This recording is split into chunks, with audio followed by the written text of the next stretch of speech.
Do you want to do anything on the ship? Did you want to go out hunting for a mage? Um, Well, yeah. Also, just above the table, are we? Is this the last time we shall be on Thessalis, or are we That's, leaving?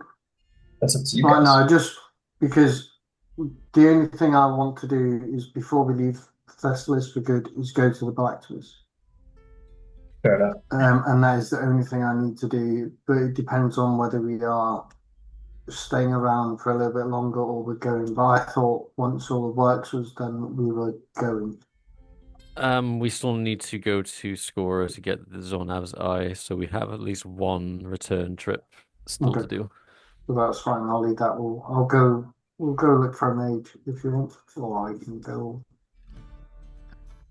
It's up to Um, you. I know magic. I'll find a mage. Okay. Then, no, I've got nothing to do. I'll just stay on the ship and make sure that all the new equipment's in working order and everybody that's using them knows how to use it. Fair enough. Yep, you keep everyone appraised of how the weaponry works. No problem there. Splendid. So, Ethereth, you know magic, my friend. Uh, what's the call? What do you want to do? We're gonna try and get Rivara on board. Okay, gotcha. Fair enough. Um, okay, we can make that fairly easy. Like, you find your way back to the cult of Hecate, and you see that the cult is as it is now, a little more settled down. People sort of coming and going. You see some of the witches like enter in wearing like a weaver's wife's like clothing and like simple clothing, and you're like they have their own lives. They don't just hang around here all day. But some of them do, like Navara. And sure enough, you could find the fledgling seer of Hecate's power. Uh, she turns to you, unsurprised at your presence as always. I imagine you already know why I'm here. Uh, I think I might.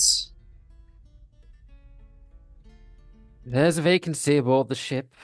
Need a particularly talented witch to,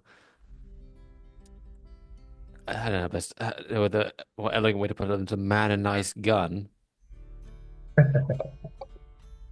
I'm gonna go look at her block and just see if she. I just want to check her capabilities as far as offensive go. Just to remind myself to see if she will. She believes she will suit you well.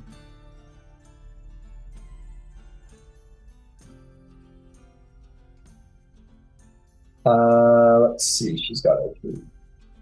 Yeah. Okay. She smiles and she will stand up and she will put on her pointy witch hat and will pick up her bag. That's already packed. So much easier than the cleric was. Oh yes, you have a cleric now.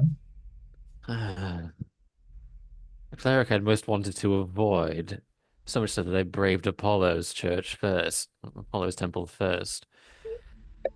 Hmm. A devotee of Aphrodite. She sits. She thinks about it. She goes, I mean, there's worse gods. You have to admit. Oh, certainly she's most likely to tolerate the presence of myself, my sister, and you. But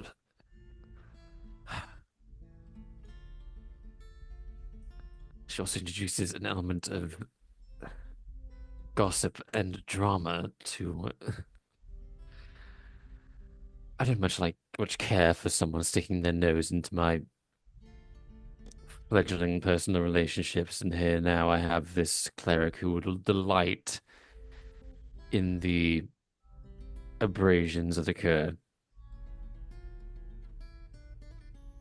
She just smiles broadly at you. She says, I see. I think I do see now. Well, I can't admit it won't be as exciting to see whatever happens. Plus, I will feel comforted in having a talented Cirrus on board to see things that I can't. I will do my best to look ahead down the paths and inform you what might Very, very good. come. Thanks for choosing. To me, there was no other choice. And we'd Aw, best hurry, because I want to get started on the next job as soon as possible. I hope you like water, because we're going for a dive. yes, Captain. Whatever you say, Captain. And she just kind of will wander after you, and she's got like the little look on her face of like, woohoo! Uh, you thought of me. And yeah, we'll most pleased join the crew. Certainly, certainly. She had such a good mini, and I don't know where it went. But alas, we will continue. Sure enough, you return with Navarre in tow. Who's just like starts like as you walk would be like just like kind of like nodding, being like, "Oh, she's like just you're not even close to the ship." Like, well, she's pretty.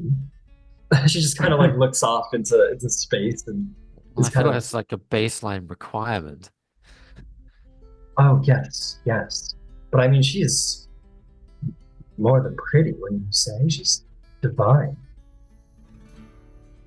Well, I don't really partake in humans, so I wouldn't say on that note, but I suppose I think Arendelle seemed to find her quite alluring. Well, Rendell has good. I shouldn't say that. Um, he. I can see why. I'll leave it at that. At which point we do come to the ship with uh, Vivar in tow, and you have a full. You're more than a full complement. And Tidewalker looks fine about the fact that her stateroom has been transformed into a secondary crew quarters. She might remark something about how her patron's grumpy about it, but that's about it. He's like, I think he's grumpy, and just kind of moves on with her life. Um, but you now have a full crew complement, my friend. All right. If we're fully stocked and we're all ready to go, then we'll depart as soon as possible. Orion, your Spelljammer says, where to, Captain? Well, that's and I suppose I'll take out my orrery. Setting a course for Scora. Jesus Christ. Sorry, hang on. Apologies. Um, yes, all right, we'll do. And he'll just like get confirmation that all of the siege equipment and all the crew members are aboard. It's definitely getting cramped on this ship a little bit, but not too much. Everyone's getting by just fine. And with that, you can let off into space. Your ship takes flight yet again. Had a bit of a polish by the looks of it. It's nice. What was that? Sorry. I said it's had a bit of a polish by the looks of it. It looks nice. Yeah, a little bit of a. I think the ship's had a bit of a polish. People are. I should be putting some more siege engines on it. Yeah, I'll take this little blaster over here. I'll just set up another lightning one right over here. Boom.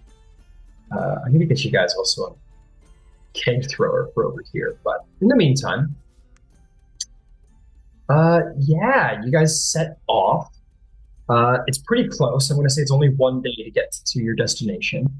Arian says, "So, Captain, what's the job? We're going for another dive. We're retrieving something called Zornav's Eye.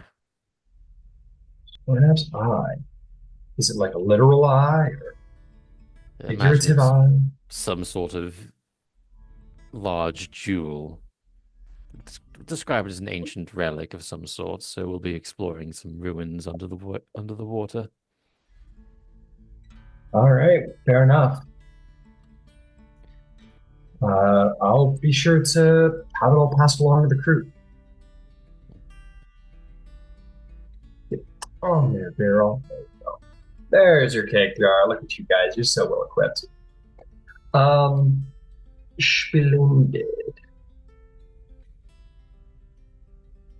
Just finding your mission here, son. Uh,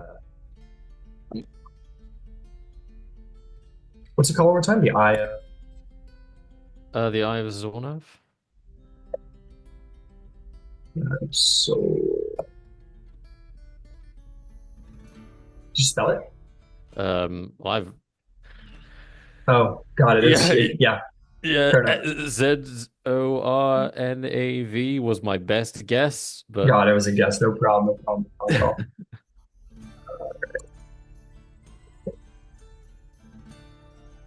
Let's see. I'm just finding your mission here. I think the mission is the sunken spheres of Zornav, wasn't it like that? Sunken Located spheres. in the dark sea of Skora.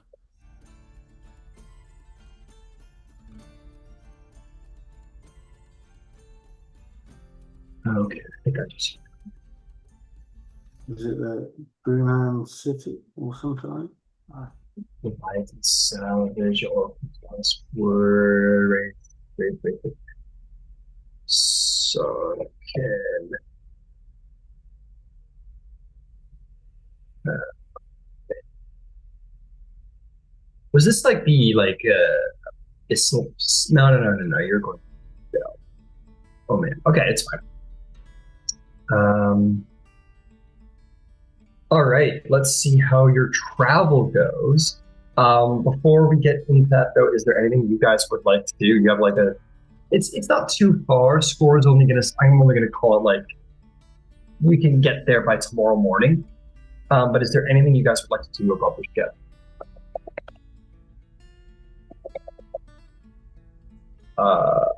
No, I'm good.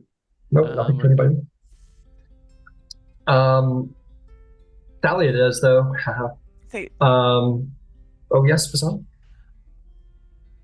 Bisan, if she will go to Tidewalker and just suggest that since we're going to do a dive, go make sure that things are. It's been a while since we've done a dive. Just make sure that everything is still protected for the dive, etc. Got it. It's nothing she's going to She's- micromanage. It's just a Yeah. make She sure no one went behind says- anything and fucked anything up. Got it. She says, "Yep, I will do a double. I'll double check. Absolutely." And she will go to put the crew to work, sort of doing just sort of like a test feel of the ship, just to make sure everything's airtight. She'll go through her paces there. And then other than that, if Bisan is not on active duty, she is probably hanging out with Nigel. Oh yeah, okay, you're hanging out with Nigel. Nigel's like, "How's it going, the son? How are you? The ship is so full these days. I have so many more people to talk to. Everyone wants to know about things, like where things are, and where stuff is. A lot of celebrities. People ask a lot about celebrities. There's one People- guy who asked about. Never mind. So people come talk to you then.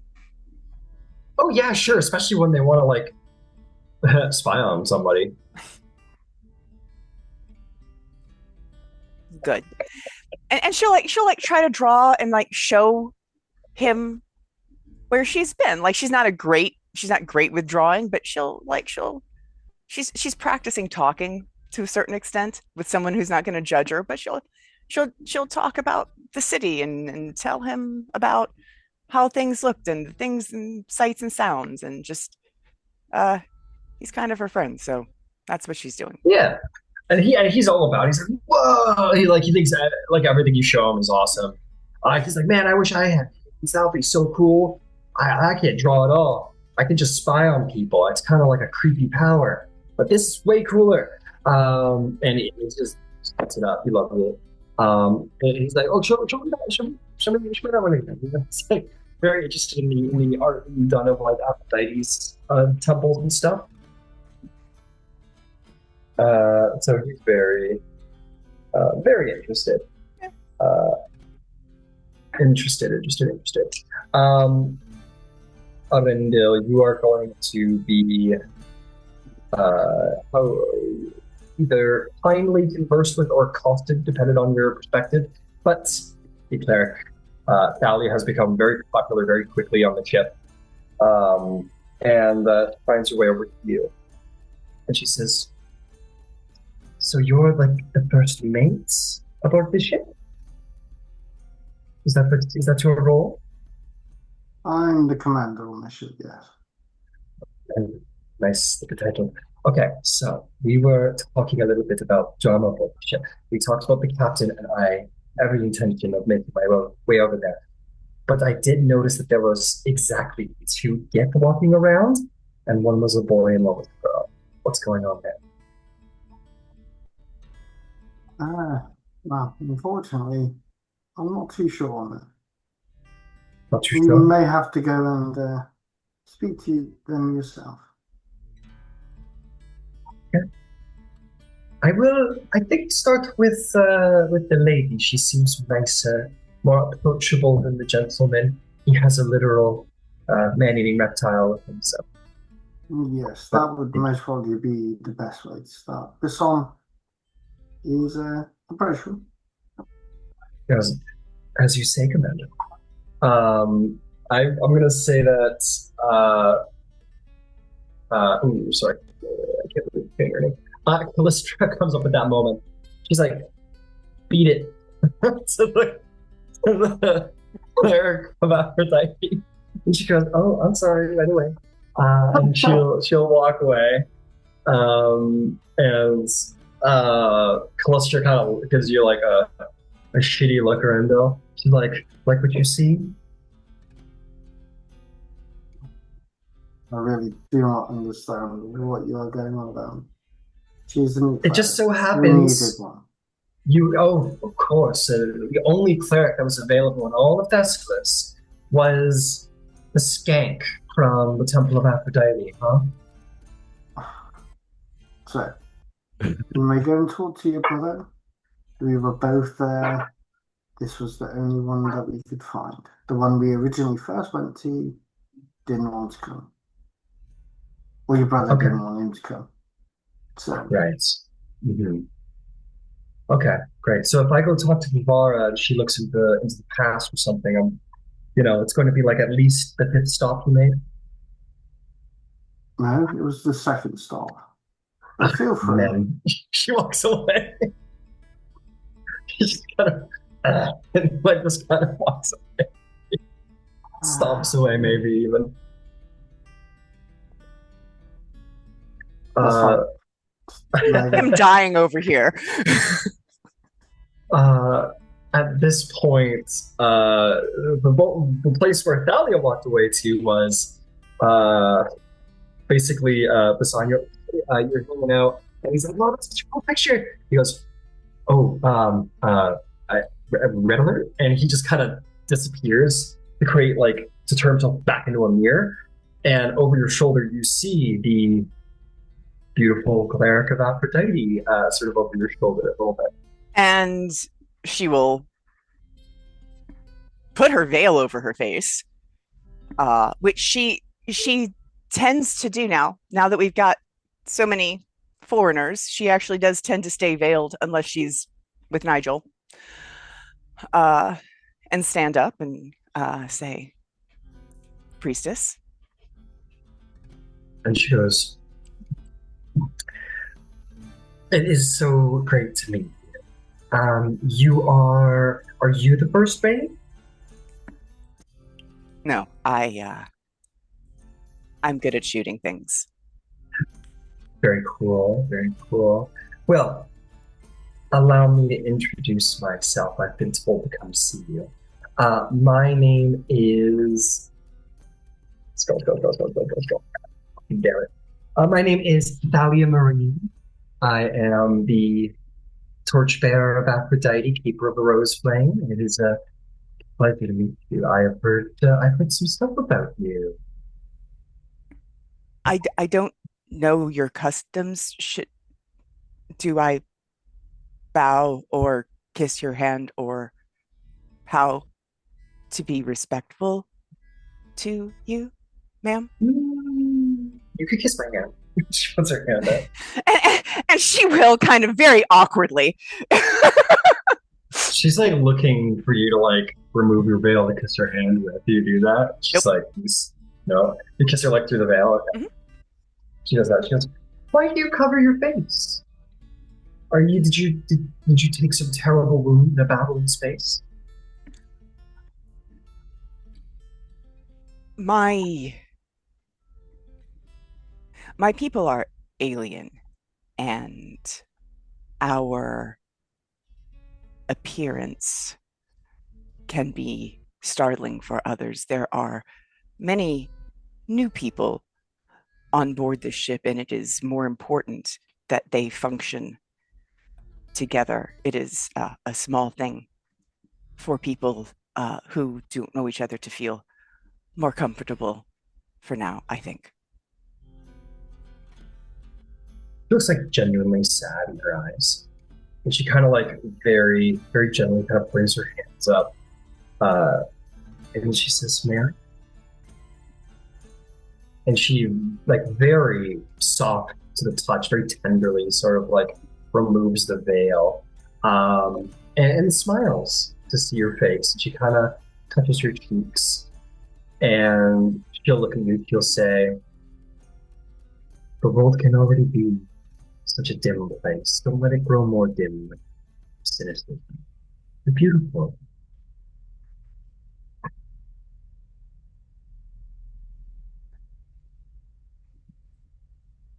Uh, Above the table, I don't think anyone has ever said that to Bisson before. I think she probably just looks like a deer in the headlights.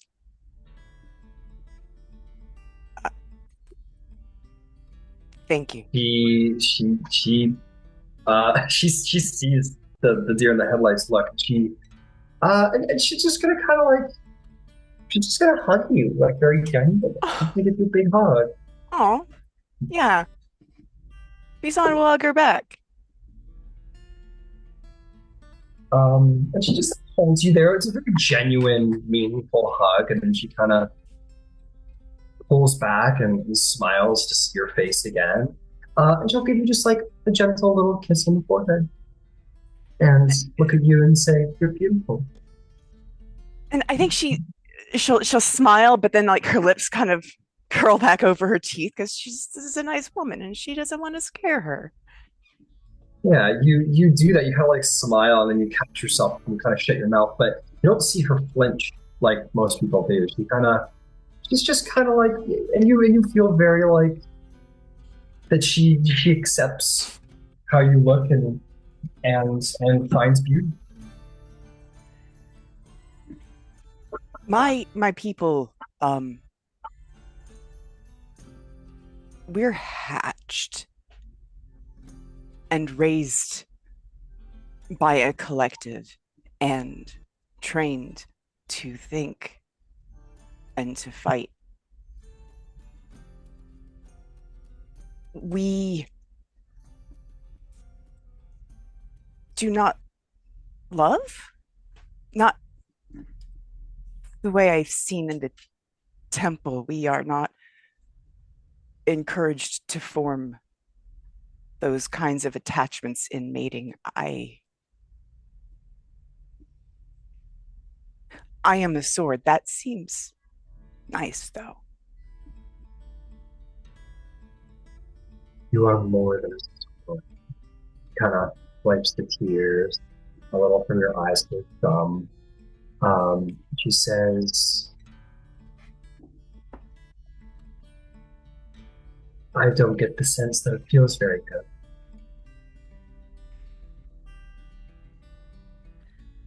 I am a traveler. At first by fight and then by choice. And so I am adrift because the formative times for Zerai, when their abilities are manifesting and there is guidance, I was so far away from my people. So I didn't develop quite the same way. And I struggle for a footing sometimes.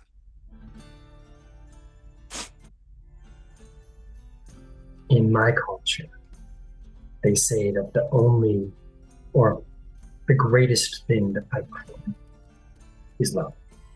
It's the most pure thing to fight for. I am no cleric of war, but the god that I serve, he loves the god of war, and he loves her, and he fights for her, and only for her. Love is a blessing, and to truly heal is to open your heart, and to open your heart, well, it can save your soul.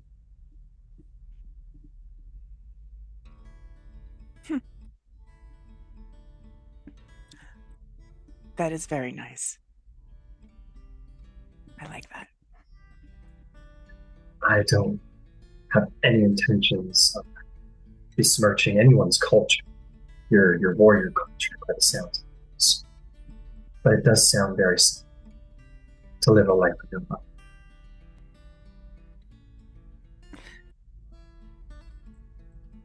We are not encouraged to indulge emotions like sad, happy. You feel, and then you let go so that you can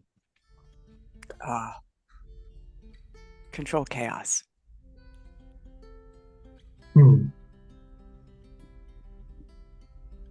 I think chaos is a part of life. I'm sure that there are some people out there that might go through life a little bit more easier if they just keep life and love apart from one another. But you only have one life. And to go through life without the beauty and the joy of love, even knowing that it could and probably will cause you great pain one day, it's worth it. It's been worth it to me, and it's been worth it to most people, I find, who end up being quite. I'm not trying to put my beliefs on you. I just see a person who might enjoy being in love and being loved, maybe. So please don't shy from it. Thank you. I am glad you are here. Thank you. I'm glad to be here. So if you ever want to talk, it doesn't have to be this crazy every time. It could just be fun talk, maybe about a certain other kid who walks around, the kid that I've seen who's very, very strong looking. But whatever, you let me know if you ever want to chat. I will be around for some time, it sounds like. And just take care of yourself. And consider me a friend. Friend? I would like that. Okay. What's your name? I am Bisan. Hi, Bisan. Isandra. Hi, Bisan, Isandra. And she will just kind of like kiss your hands, and she will just like lead you to, but very kindly lead you to, whatever it is you were doing at this mirror. And she'll probably go back to gabbing with Nigel, but take out her drawing and probably try to do a little portraiture of her new friend, who's okay, unbelievably beautiful. Incredible. Go ahead and roll me a performance check at advantage because you're proficient with tools.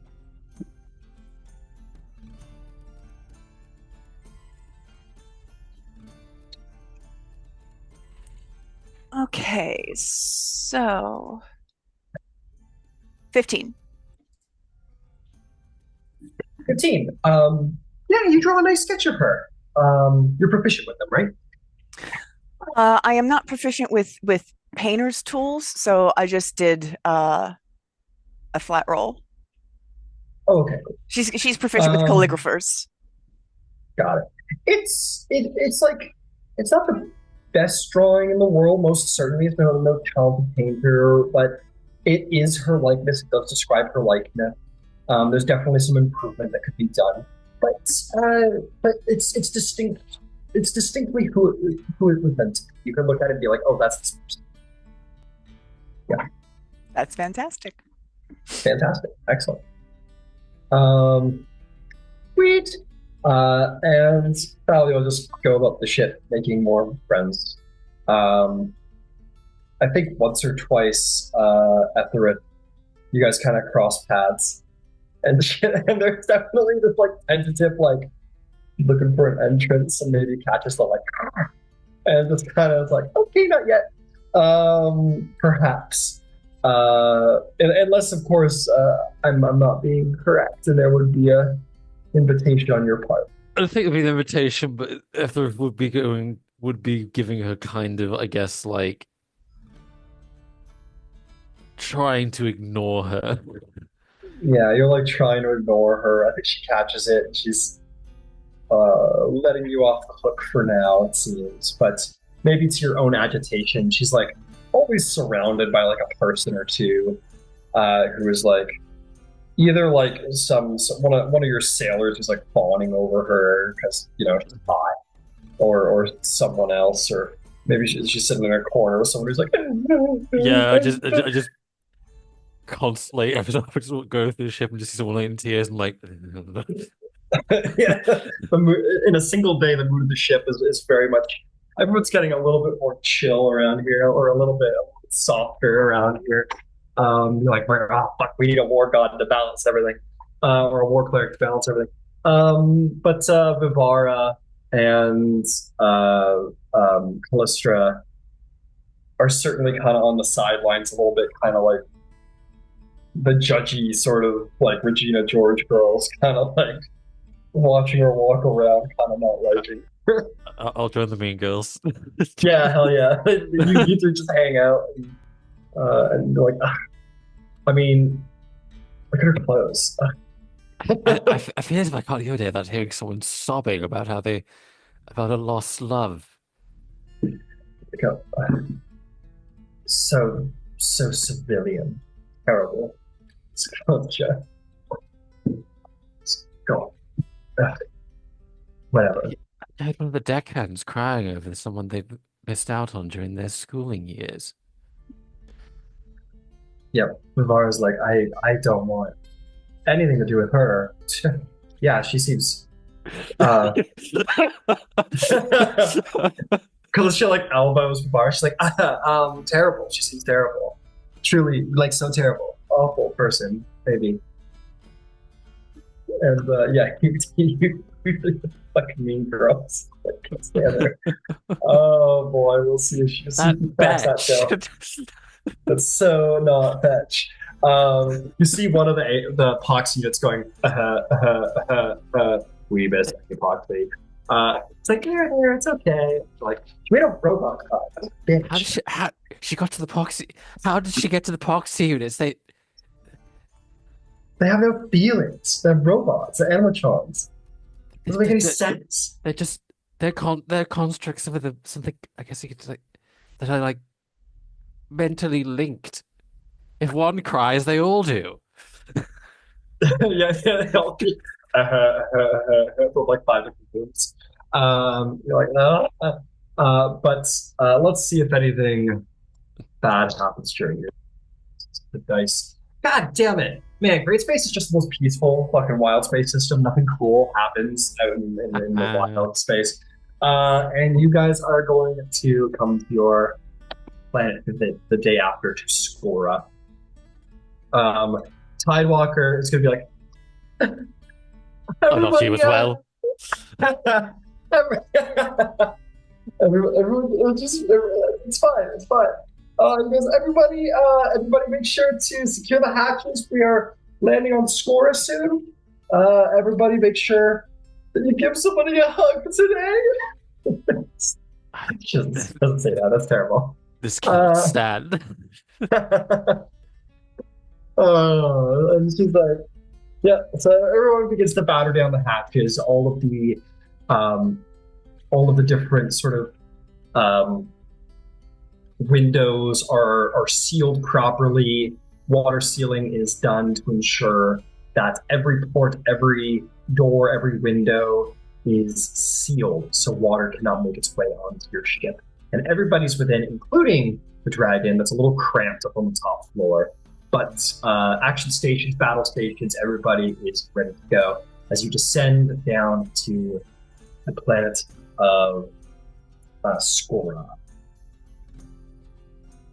Okay, let's see here. As you look down, you do see hazardous terrain.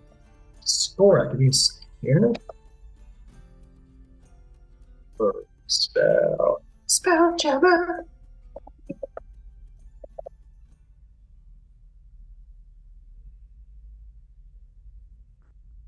Got it. You come down to this planet. It is a very violent looking planet. There is like this poisonous atmosphere, and there's like destructive lightning storms that are developed from churning heat that comes up from various volcanoes. It is clearly like a dangerous planet, and even the seas themselves seem to like broil. It is not a planet that you imagine has any inhabitants, whether wild or otherwise, unless they're very adept to dangerous atmospheres. It's clearly not a place you were meant to stand on the surface of and live to tell a tale for more than a couple of minutes at best. Well, fortunately, we can get around some of this. But can I not calm the seas? Are you kidding me? We have the control weather thing, because I'm trying to see if I can use this to make this a little bit easier. Yeah, I think there are definitely certain elements that you could do. I guess I'll calm the winds the best I got. Yep, you can calm the winds. It's considered storming right now, so to take care of that. Yeah, so you begin to reduce the winds. The intense winds kind of make the storm clouds kind of sit still in the air, and definitely the vertical rain that was hitting you guys as you descend through the clouds like ceases, and it's only kind of heard on the top as you begin to descend lower. Interesting. Aryan is going to say, so, do we have a heading, or is it just somewhere on the planet? Just somewhere beneath the dark sea. Somewhere beneath the dark sea. And he kind of looks on and says, I imagine the broiling black giant body of water beyond might be the Black Sea, perhaps, Captain? Sounds about right. Fantastic. Well, that's what the ship's made for, so... He's going to look at At. He says, At, can you ensure that I know our ship is very durable, but I just want to make sure that any of this rain isn't corroding any of the hull. Just please be sure. At goes, okay! And goes running off.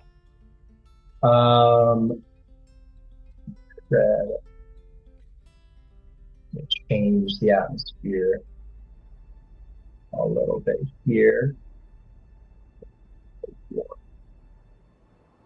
More tones now.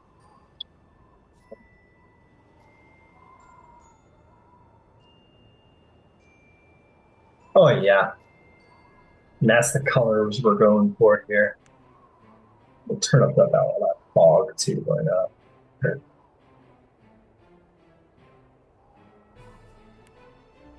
Yes, you calm the winds. All right. As you're flying over, you are going to see that directly beneath you there is a jungle.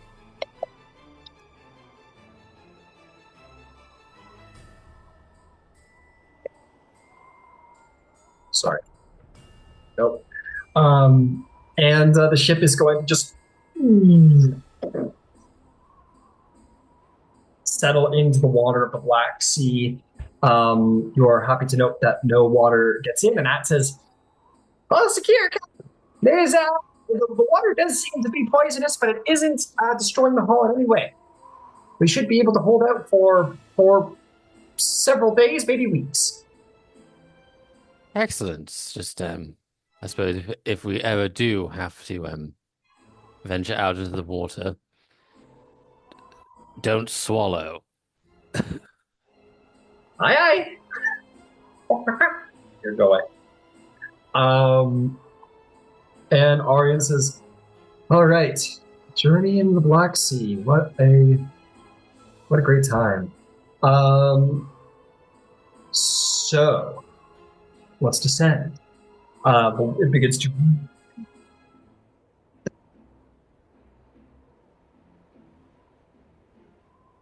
All right, so you begin to descend towards its depths. So we're looking for what? A temple of some kind, some kind of structure.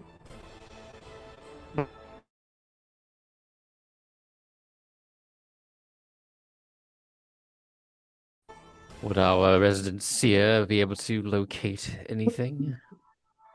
I can certainly do my best. And she is going to. She's going to do a think. She's going to do a think very hard. I mean, I can throw out a divine sense, but it's only 60 feet, so unless we can amplify that using the Ori, maybe. Yeah, you can make that a 10 once more if you like it. Worth a shot.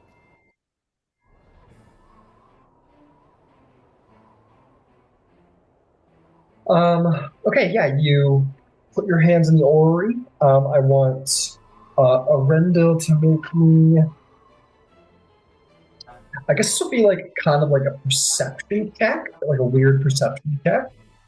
And I want Ethrith for you to make a Arcana check to sort of both of you use your skill to try and layer together and ultra on your powers. Okay, 20 for me. 15. Very nice. Very nice. Yeah, you're able to Arendelle channel your divine sense, put it through into your hands, put your hands on the orrery, and Ethrith, you sort of take that latent divining power of the paladin, and you're able to span it out through the orrery, which is a cool hack that nobody else knows about. You span it out one wide. Let's see. Let's see what you find.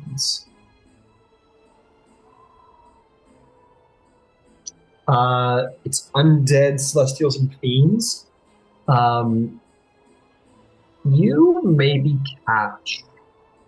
We're gonna see here. Let's see if you catch anything of particularly fearful value.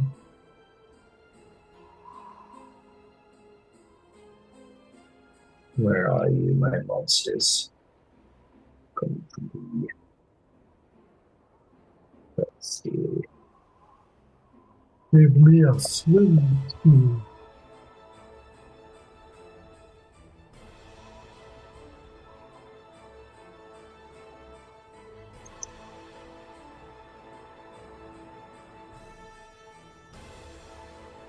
And oh no, not you. Not the Fae. Never the Fae. Okay, here we go. Let's see what we got. You do catch some stuff. You catch a celestial somewhere deep down below.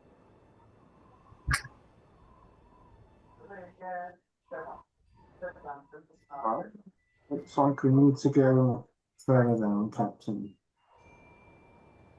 And I'll try and pinpoint it as much as I can, looping. I will say, Ethereth, Yeah. what you pick up is so Arendelle, you catch this sort of celestial beam, but Ethereth, you do catch some life forms large enough to be picked up on the Ori, some like Leviathan class life forms. I think whatever we've pinged is best avoided.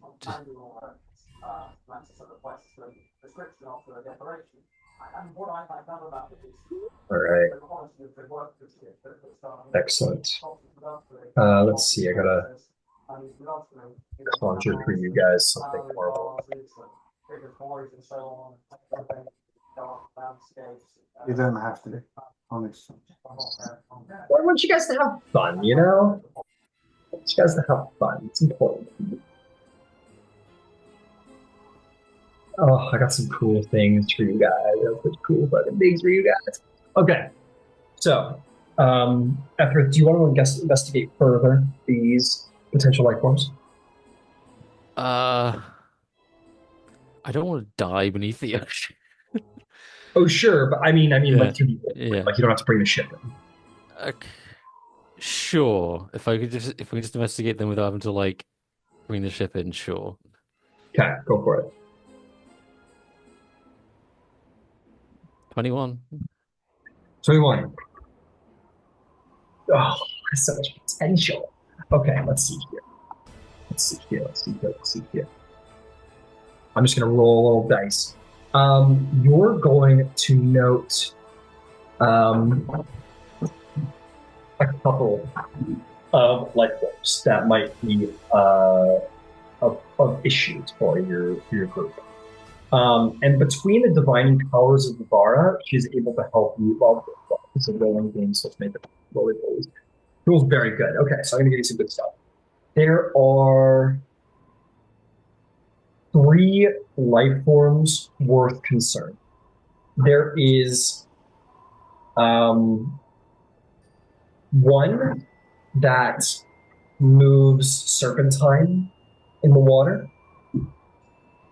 is very active in the water, and it seems to be centered around a single space, almost like kind of making a little circuit, like a territorial reptilian creature by the looks of it. There is one entity that appears to be elemental in nature, and this one seems to be its focal points. You can easily avoid it if you wish to, but it's enormous. It is how do I describe it? It's like a part of the sea itself.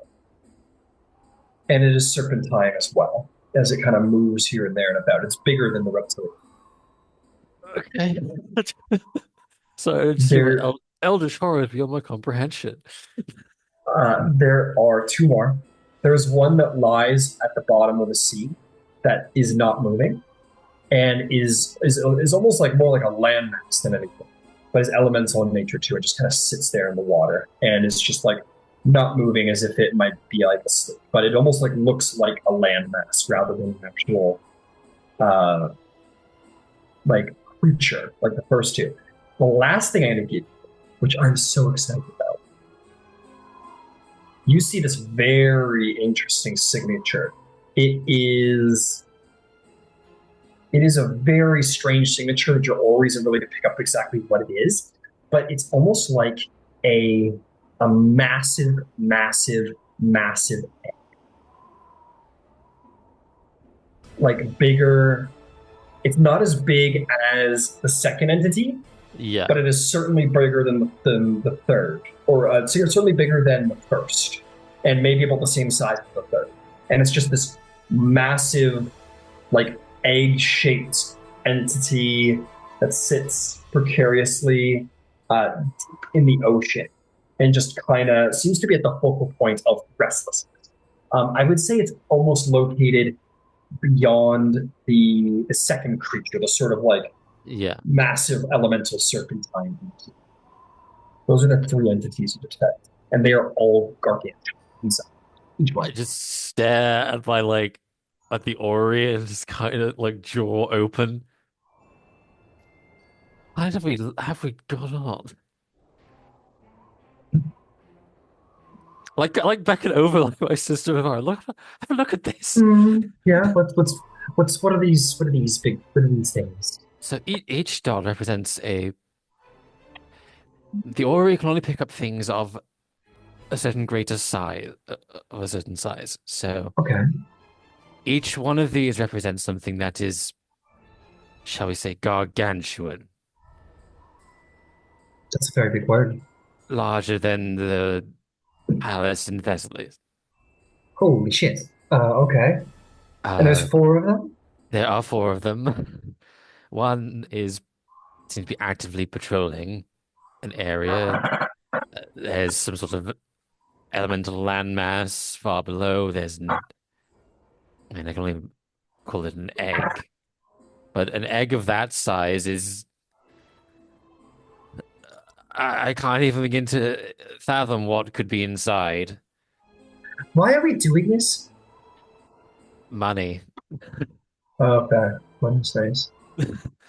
So, in the interest of not being crushed or experiencing a fate worse than possibly death, we're going to avoid all of this. Fair enough. I can't argue with that. So we will continue to dive and just I will be keeping a close eye on this, Arian, so we don't die. Um, Vivara is going to say to you, uh, she's like rolling dice, like she's rolling like these like the bones, the knuckle Yeah. bones, like crazy in the corner, Yeah. and she's gonna like rub her head. She's gonna say, the location of the Sunken Temple is known by all of some of these entities know where the temple is. Um, I can point you at which ones are definitely bad ideas and which ones are maybe not so bad ideas. Or we could just look for it ourselves. I will take the ones that I guess aren't bad ideas. So how augury works is it gives you like this is a horrible idea, don't do it. And then there is this is a really good idea, do it. And then there's it could go either way in the middle. I'm not getting any good ideas, just to be clear. Just out the Okay. gate. There's no like this is a great idea for any one of these. Okay. The one that looks like a land, a piece of the earth is a bad idea. The one that is like a serpent of the sea is a bad idea. Um, the territorial reptile one, the celestial, and the egg are could be good, could be bad. Out of all possible options, do we have anyone here who is well as is versed in celestial language? You see the cleric kind of does one of these into the cockpit. Hello, Captain. How would you like to converse with a gargantuan leviathan of some kind? Oh, I would love to. Oh, good joys. Okay, let's try and set a course for this celestial. I hope he's friendly. We all hope he's friendly. Arya says, "So, are we going for we going for the celestial? That we are. Great, great. Okay, for money. Remember, everyone, for money. I was like, for money. Money and excitement. I mean, this is what we live for, right? Uh, Spelljamming, everyone. yeah, spell jamming, yeah. But some of the girl like, yeah. I think Saeed will be like, for glory of Blackhead. And they're like, yeah, no. Glory, sure, Glory for yeah, glory. glory, Glory, yeah. glory, yes, glory. Blackhead, Eh, okay. All right, Cat. I'm gonna need you to see if you can give the Spelljammer advantage on his stealth check Yeah. to make his way past some of these entities. And I need you to set a course. Make me a survival or investigation check, your choice.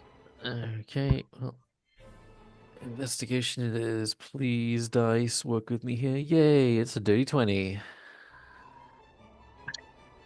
Dirty 20. That's very good. Okay, I'll give him advantage on his stealth check. Very good.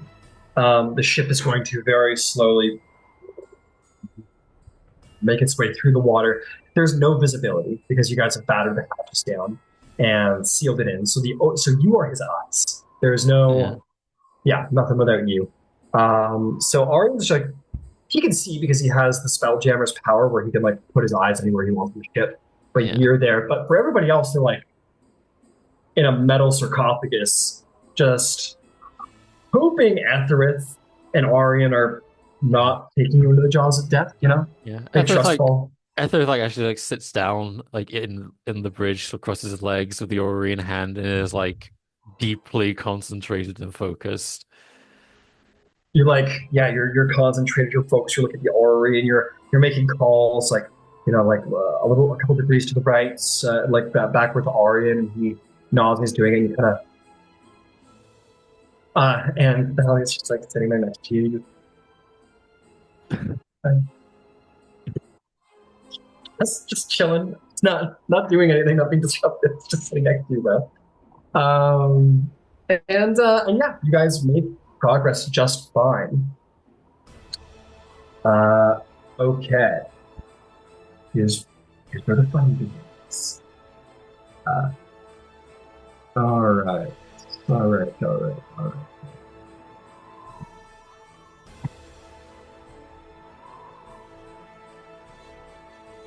Okay.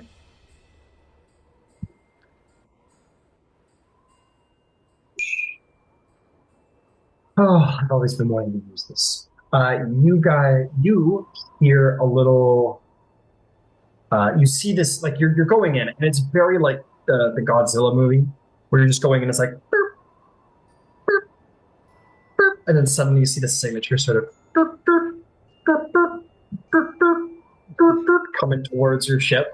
And yeah, as you move towards the celestial, it's moving towards you now, and it's moving towards you pretty quickly. Oh, okay. Ether will get to his feet. Does like I guess like does the like front window like have like a hatch, or is it just like I can't see anything because it's dark? You can't see anything. In order to see anything on the exterior of the ship, you either need a spell or you need to go outside the ship. Okay. Okay, Thalia. Yes, yes, Captain. Captain, my captain. We're going to exit the ship. Okay. Do you require any sort of spell to aid you with the breathing in the water, or will you be all right? My mother was an oceanid, so I can bring water. But it looks a little poisonous out there. I can figure. Hmm. She's gonna some prayers off to the side. Damn it! Do we still have the suit? You should, yeah. The diving suit. Oh god. Okay. You go put on some diving suit.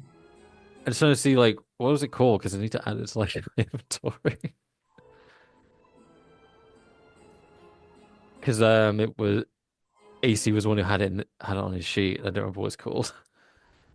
Oh, Fish I suit. got you. Yeah, fish suit. That's right. Cool. All right.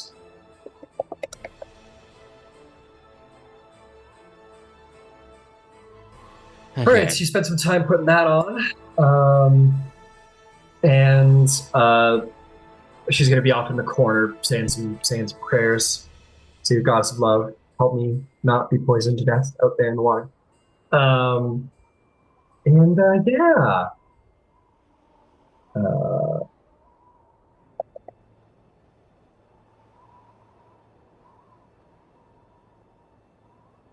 you guys make your way to the hatch, the two of you. And Sidewalker is there working on the hatch. She's like, "Okay, Captain, are you ready?"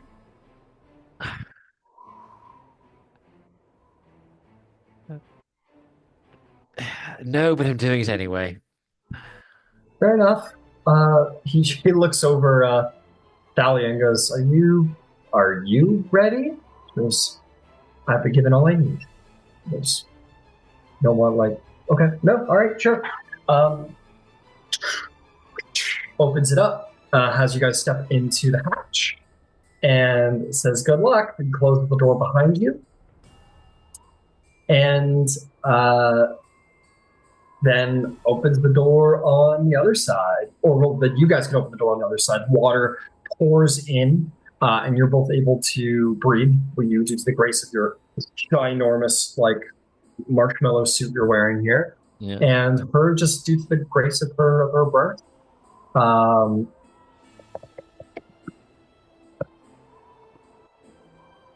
Okay, and as you step out, you are going to see sort of standing at the head of the ship, above where um, your cockpit would be. You are going to see this very interesting entity. You're going to see this 12-foot long, not really tall, but long creature. Its form resembles a very small whale. Sleek, streamlined body, powerful but elegant. That sort of glides effortlessly through the water. Reminds you of your space whales, the Tigori. It sort of floats there with these large, wise eyes that glimmer with soft golden light. Irises retaining a sort of celestial appearance. These aren't whale eyes. These are the eyes of something greater, shimmering faintly. It has a smooth body, but it also, like, despite being a whale, has ivory antlers that sort of come up over its head. While by and large it does look like a whale, there is something sage and ancient about it, and something primeval about it that calls to the animal kingdom. And it does sort of float there, sort of just like with the tide, seemingly unaffected by the devastating surroundings. Fins, tails, aura, and all, it stands proud before you, and kind of just faintly in the background, you kind of hear that whale song that seems to almost just follow it. At which point, all of human side would all be hearing this like whale song, this chorus through the hall, and it looks upon you. I will. Shit.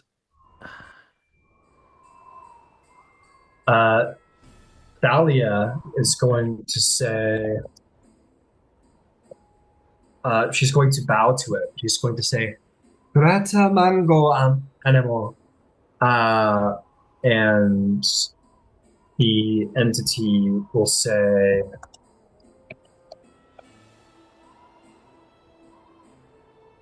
"Oh,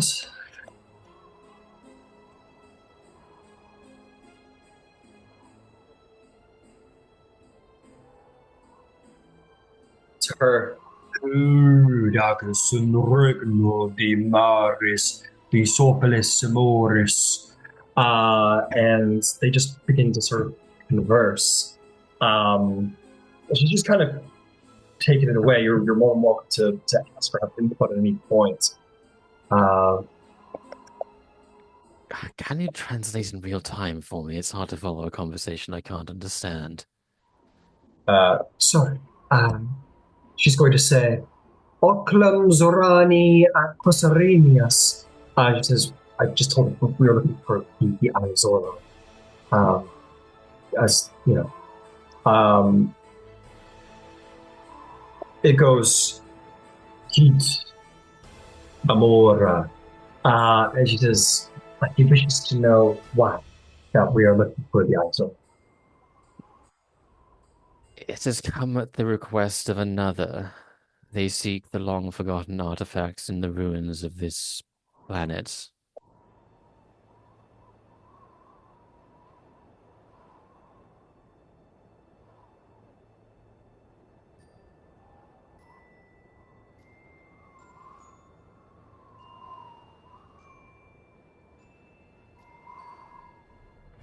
She thinks, and she says, In eterne invontis sumis nome Altoranus et fidei Apollionis in omni sapiente eos. She's going to make a persuasion check. The creature sort of shifts and says,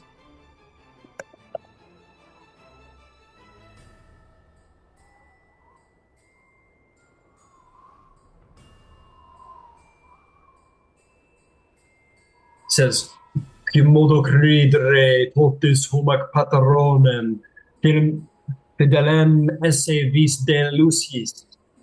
She said, I told it that we were on a quest of knowledge and understanding, as is the faith of Apollo on behalf of another. And he's asking how can we trust this patron is true to the ways of Apollo.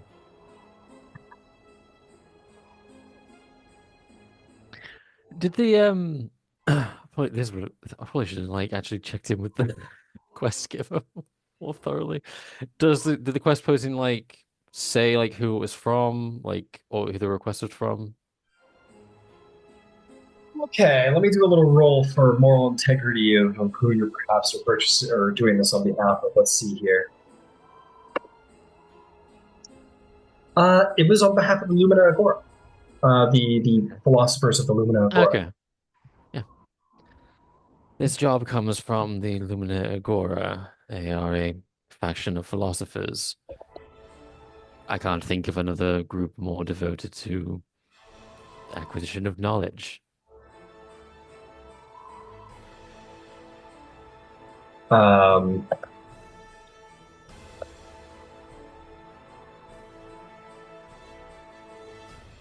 she says, Philosophae surreptitinia, magna de sapialis et sporiam Apollionis.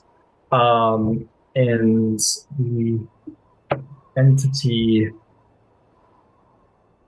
considers and says,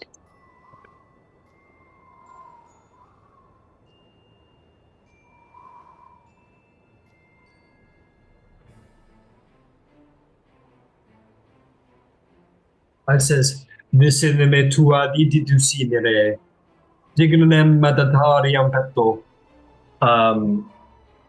She translates as he speaks and says, He knows where the eye is and may guide us to it, but requires us to perform a task on his behalf.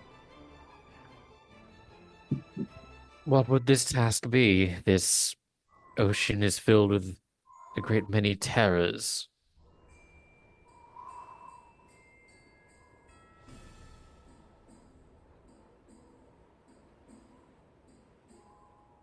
It says, she asks, and he says, Interferes draconium qui aquarum dir marir vigoratiat.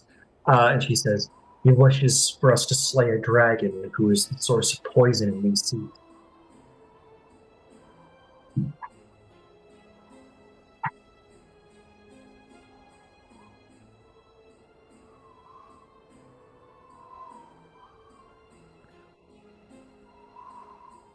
What can you tell us about this dragon? Size, location, temperament?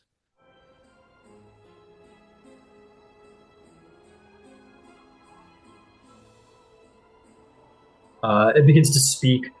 Antiqua bestia est quam hic profondo nitigiata. And it begins to continue, to which Dahlia says, saying that it is an ancient creature that nests here in the deep waters, that it makes its home in seabed ruins, that it is called up poison from below the water, that its presence infects the minds of the animals, and the nature itself here, and is a direct defiance of the god of the sea.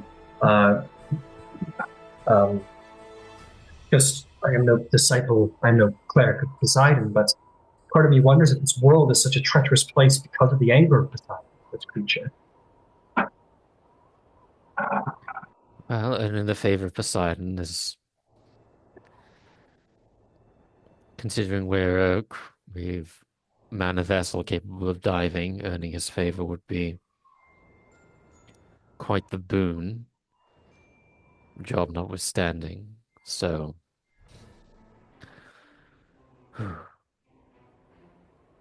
very well, we shall attempt to slay this dragon. No, not attempt. We'll simply succeed.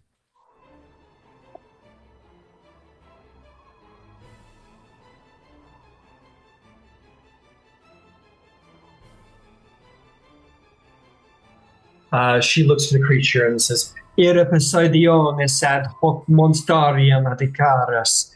And the entity sort of bows its head in acknowledgement, and kind of turns and with grace and seeming ease sort of swims off in the water with just a magnificent pace. And she turns back to you and says, she puts her hand up to you. No. Oh, come on.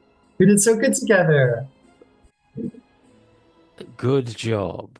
Now let's head back inside. I didn't want you falling ill. Oh, he does care. And you guys can swim into the airlock. The water will be trimmed.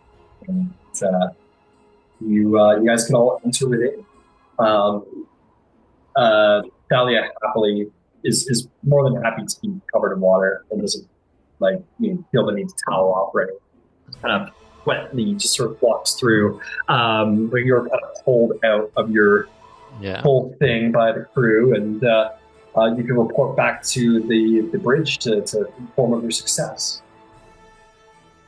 Well, the good news is the Celestial can guide us to the eye. So on that note, our task is halfway done. The bad news is that our task has gained an extra more painful step. There's a dragon poisoning the water and angering Poseidon in the process. If the Celestial will only guide us if we slay the dragon. Well, it seems to be the only course of action then. Indeed. But Given the the bonus is we have our own dragon. We should talk to Saeed about the best way to slay a dragon. He probably knows something. Where is Saeed anyway? Yeah. He's like upstairs. Why are there so many songs about buttons? Oh. No, he's definitely not doing it. But he is sitting like across some bench next to his dragon with like his feet up on his like dragon's hide, like laying boredly around, like tapping his fingers as we go up behind him. Saeed, report to the bridge.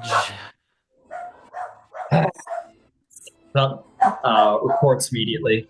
Walks in and says, "So, was it war then?" We're one ship, not a nation. We can't go to war. Uh, I'm not going. I'm not going to argue. We have a new task. We are to slay a dragon, and you, being a dragon rider, yes, know I'll that. slay a dragon for you if that's what you really want. I was just saying, follow me with us, but I'd like to at least get your insight on their weaknesses. And like looks to the open hatch where his dragon is, and he like closes it, and he goes, "Dragons? Weakness? Why do you think I ride? It's because they have no weakness."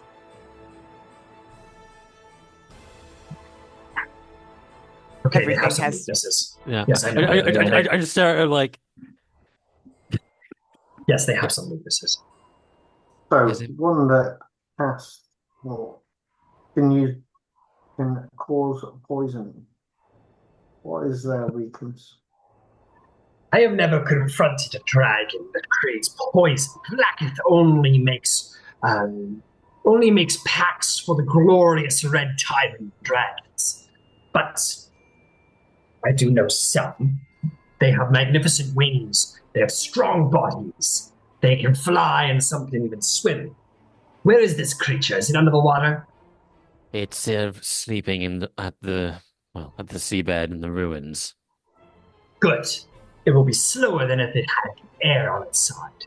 So we have the advantage by fighting it under the sea because we're more equipped to fight under the sea. Normally they are very, very fast, and this one will be fast, but not as fast as if you were flying normally. But they will terrify you. They'll make your bones tremble. They will make you breathe poison gas. They're terrible creatures. Yes, on the topic of poison, if we are to fight this thing at our full strength, we will all be braving poisonous waters. We only have one fish suit. I kind of look to Thalia. Can your blessing extend to the rest of the crew, or at least some of the crew? I can see what I can do. I need to look down my cleric spell list, but yeah, I'll take a look.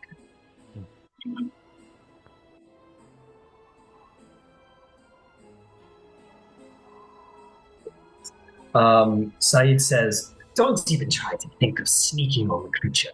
Dragons are infamously immune to stealth attacks. There's many a rogue who has died before dragons. They can see the unseen, and sense even beyond that. Your only option is a frontal assault. Hit hard and fast, and don't bother using poison. You're foolish." As we're underwater, fire spells will be less effective. However, to my best recollection, lightning will be more effective if horrifically explosive. So if you're going to do that, be prepared for some recoil. Understood. I will speak to the mad explosive person on your ship, the boomstick, and he will go find the boomstick. Dahlia will say, "I do have some options. I have one spell that is called the Aura of Purity.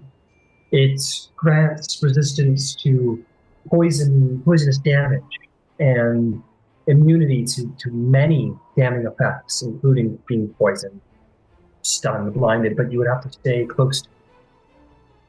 Well, that seems it's better than nothing, and I intend to be, some of us will need to be on the ship. I need the siege equipment, and others will need to be. Well, I think some of us can swim faster than the ship can. Move. So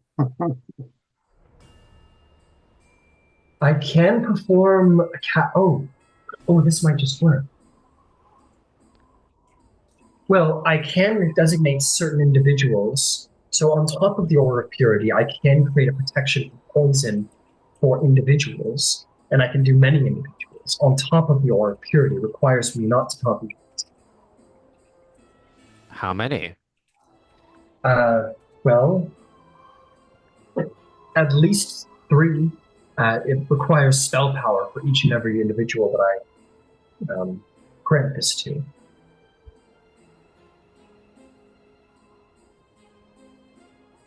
Okay, well, But it is only resistance to poison, not complete immunity. resistance is better than nothing. So, it said you can only use this on other spellcasters? I can use it on anybody. I just Ah, have to be able to touch them, and it should last for an hour. very well. Um, let's delegate responsibilities first. Your aura will be required for those who are not manning the ship. That's, which will be myself, you. I looked at Tidewalker and I say, would you rather be manning a siege weapon or be fighting as you are in the water? Whichever you want me, Captain. I'm a skilled artillerist, but I'm one of the few people who can swim really well. I think I'd rather have you moving as you are. Your speed will be needed. Very well. Up to Bisan and Arendelle.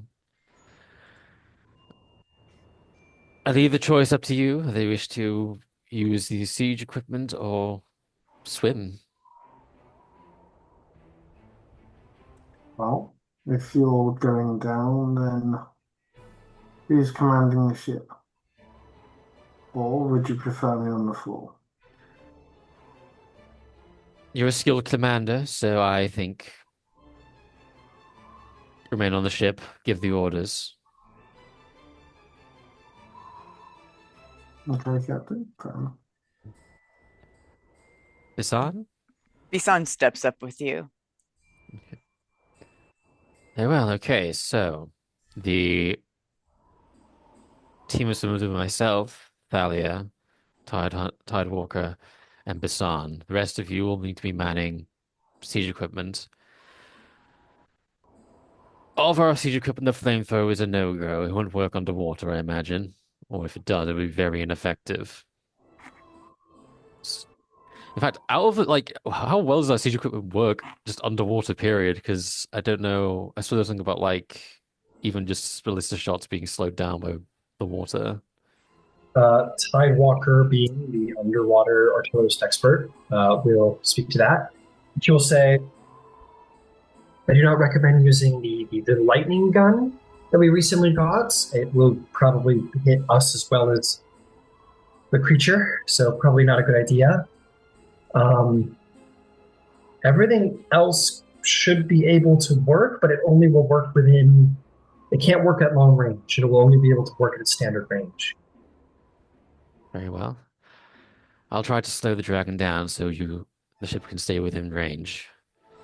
But I don't know.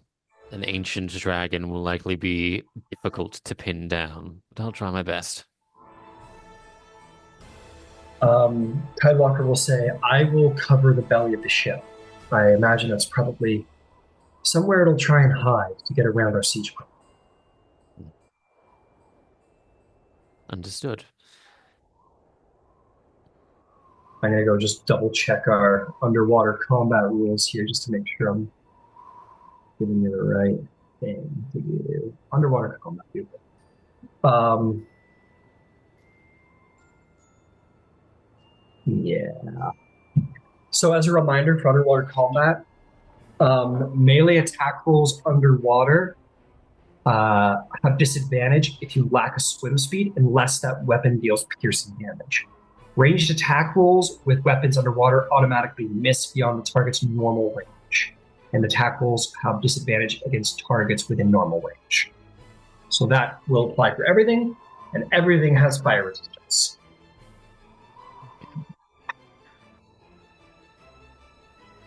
Very well. Among those who are joining okay, Thalia can breathe underwater, Tidewalker can breathe underwater. One of us can wear the fish suit, and I have access to the air bubble spell. Speaking of, everyone, let's see. How many poxy units do we have? Four, You right? have four, which are all of you the poison. You do not need to breathe. Okay. And it takes two or one person to man the ballistas. It takes three. Okay, three. One to aim, one to shoot, one to reload. So it's trying to figure out exactly how many people I need to air bubble when we go out. Fair enough. Is for, let's see. Maybe Saeed or like one of us can wear the fish suit, but the other one could get a bubble, maybe. I'm Well, it thinking about, depends. Sorry, come on. yeah, we're gonna have like a lot of the siege equipment man, which means I need to air bubble a lot of people. It's 20, like it lasts for 24 hours, doesn't require concentration, so I could do it whenever. It's just figuring out which level of the spell to use. Well, both the spell ones is only one mage each, and then you've got the ballista at the front. So that's five outside that we need. It 5. Okay. depends on. I mean, we're not gonna be using the keg or the mangonel, are we? I Will wouldn't those have still thought. work or I not? wouldn't have Well, thought they'd work, will the mangonels, the mangonel will work within short range. Same will apply. It just will be at disadvantage. All shots at disadvantage, and it won't be they? able to be long range. Okay. Does I go for the keg as well then? Keg will work as well. Yeah. Okay.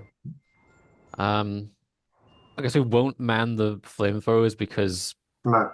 fire Yeah. resistance, and that just means we can use those people who would Yeah, normally be those manning people those on there.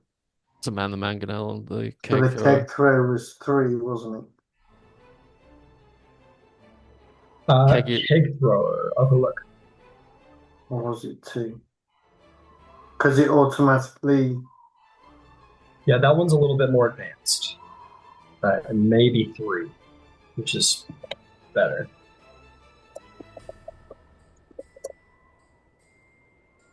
Aha, got it.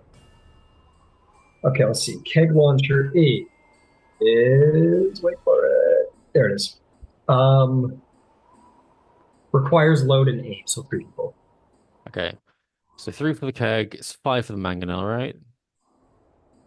No, three for Five for the the. mangonel. Five for the Yeah. mangonel. Yeah. Okay. So how many ballistas do we have? 2? You have One one ballista. ballista. Okay, one One ballista at ballista. the front, and then the two arcane And the arcane fires. lenses just require like one person, The right? mage, yeah. Okay. Okay, I need to make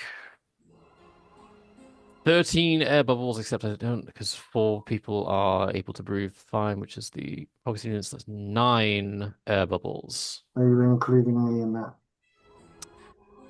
10 air bubbles. Also, I need to do Basan. No, Basan can wear the fish suit. So that Uh, means including myself. That's 12 air bubbles. That would be okay.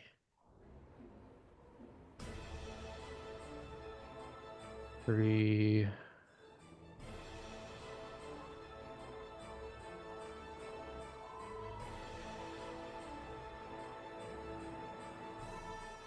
Nine. Copper Gut will throw out there just as a side note. It says, I got a Captain, just so you know, shield generator is days away from completion.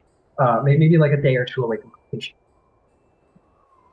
I think it's advanced enough that I think that maybe I've talked with At a little bit.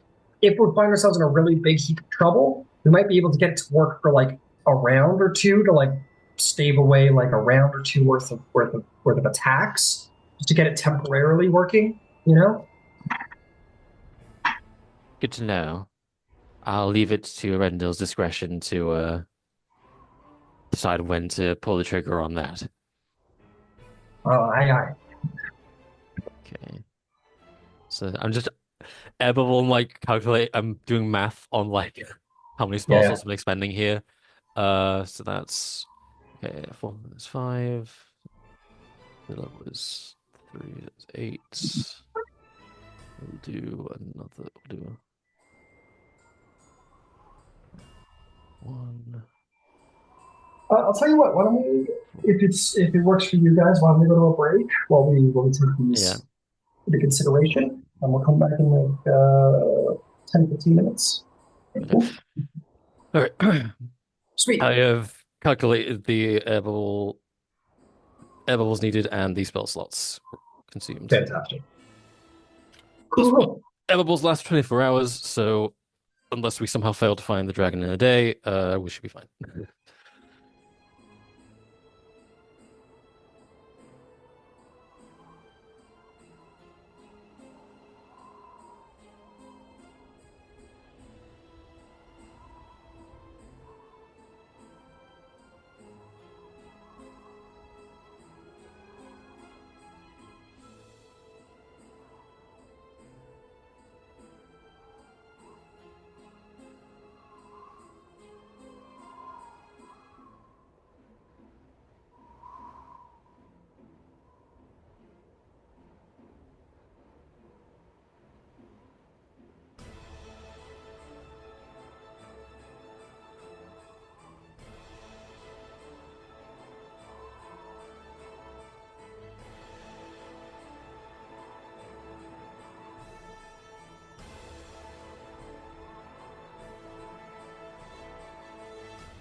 Woo.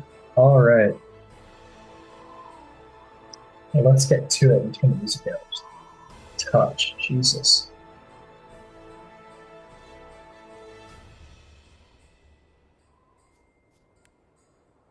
Okay. We're back at it. So, what's the plan? What are we doing? We're looking for a dragon. Great. Make me you got it on the orrery, so make it a survival check, since you can generally track it down, not a high DC. Well, so you think until I roll on that one. Exactly.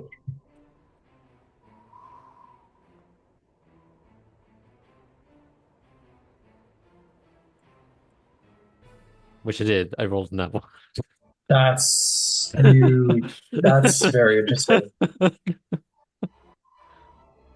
That's very interesting that you did that. The orrery just kind of powers up.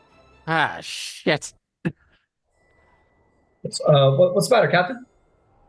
Everything okay? Just give me just a minute. I need to. Okay. Yeah. No, take your time. We're just lying. It's Work, okay. work, damn it. You've been doing so well. Make me Make me an Arcana check to get it running again.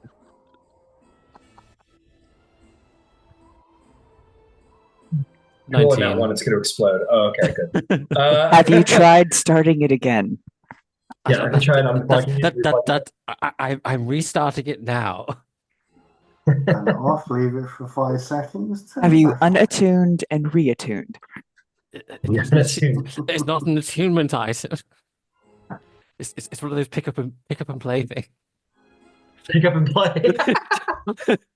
So the batteries, take a battery time. No, What's a battery? I don't know. I'm just saying random shit. Try. Okay. You get it working, no problem. And you do indeed find the scaly bastard. I blow on it. Yeah, you take the cartridge out of the Nintendo and go and put it back in. The classic. Yeah. Go ahead and give me another shot at it. I'll say BC's gonna be a little higher because it's a little glitchy now. That is a dirty 20. Hey, all right, easily done. Now you guys get to moving. You're gonna find yourselves coming upon what looks to be like a ship cemetery for all intents and purposes. But be assured, these are spelljammers by the looks of the engines and so on and so forth. These are space galleons that seem to have fallen to the bottom of the sea a long time ago. Well, that's not foreboding at all. Not even a little bit. Oringus, do you think he knows we're coming? Do you think they know we're coming? Well, as Sage said, there's no way to sneak up on a dragon, so all we can do is hit it hard and fast if we can spot it. Probably good luck with that with this visibility. You hear the sound of small creatures, no larger than like a medium-sized shark, perhaps, kind of across the outer side of the metal hull, or maybe like something bumps into it and kind of swims off. And you find that at least on the ore, you're able to now at this close proximity to see the ship that you guys are still on. So. Vivara, can you set up a telepathic link between myself, you obviously, Arian, Arendil, and the rest of the swimming team? So Bisan, Thalia, and Tide Walker. She. All right, did it. Done. Excellent.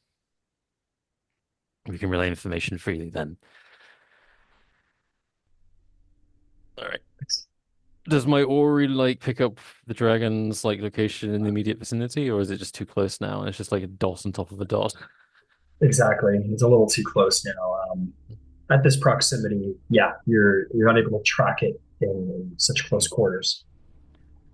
Okay. Scouting team, let's get ready to head out. Will be the ship's eyes. Once we have visual on the dragon, hit hard and fast. Okay. Aye, aye. And all of Isan will them will don the want. fish suit. Yep, it's on the fish suit. That's right. You won't need to worry about poison because of that, or at least the poison water anyway.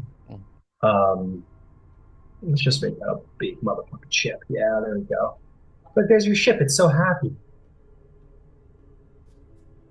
One by one, those of your crew members who will be on the outside, not including Hassan, not including the Pox unit, will one by one go through Thalia, and she'll bless them in the name of um, Aphrodite, that their battle be protected, and that they care for one another on the battlefield.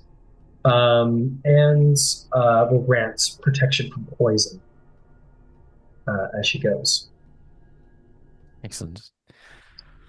We all have to well, myself, Tidewalker, will have to stay close to Thalia. Visanya have a bit more freedom of movement.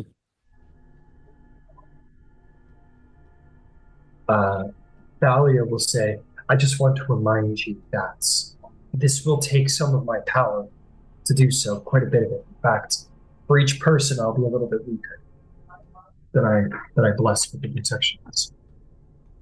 That's fine. Better that they all remain healthy than have them all missing their shots because they fight in the urge to be sick. Understand? All right, magnificent.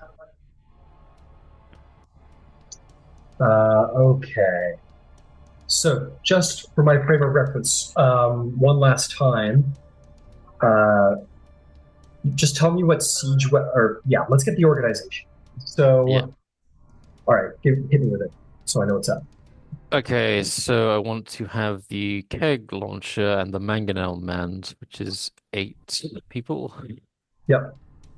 Ballista manned, and then both arcane lenses, which should total to 13, I believe.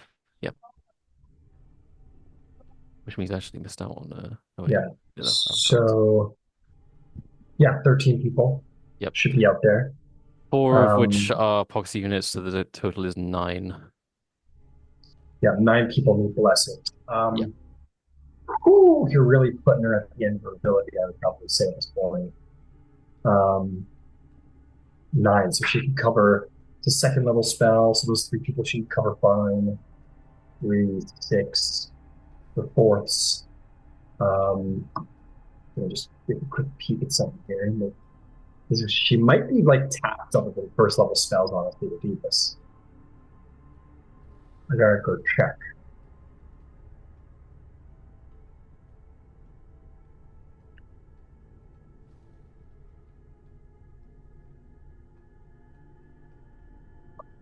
Okay. Go, go. Man, everything's slowing down a little bit over here. Okay, here we go.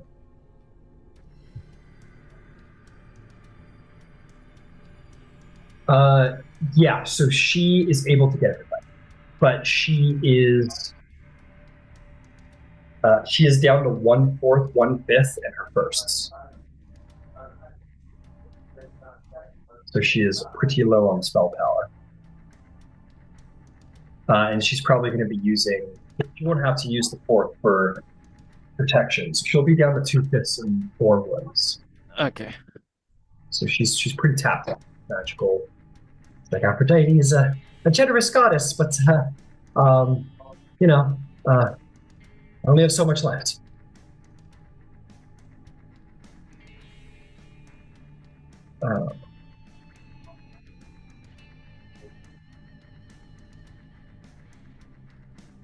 Okay, so those are all manned.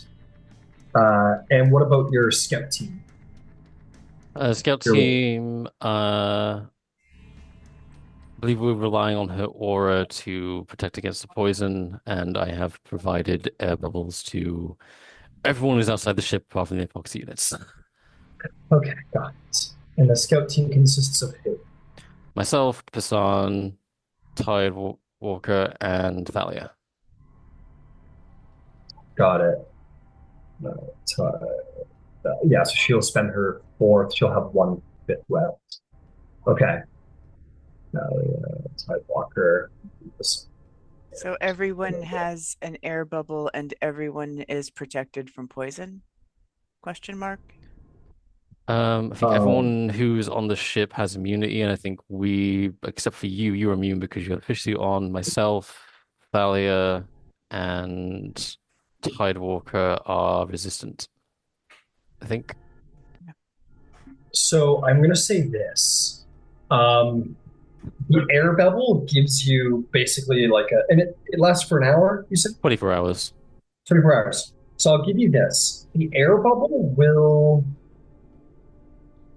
the water's poisoned, so as long as it's like not getting in your mouth, it should be okay. So I'll tell you what, as long as those air bubbles persist, Okay. you don't have to worry about poison. Oh, wonderful. So we could possibly save Thalia or spell slots because uh, resistance is good, but you know, Great, I'll take that. yeah, why not? Oh my god. It Oh, sounds a bit bro. bad. Yeah, it So, doesn't sound who before. have we got on the arcane lenses?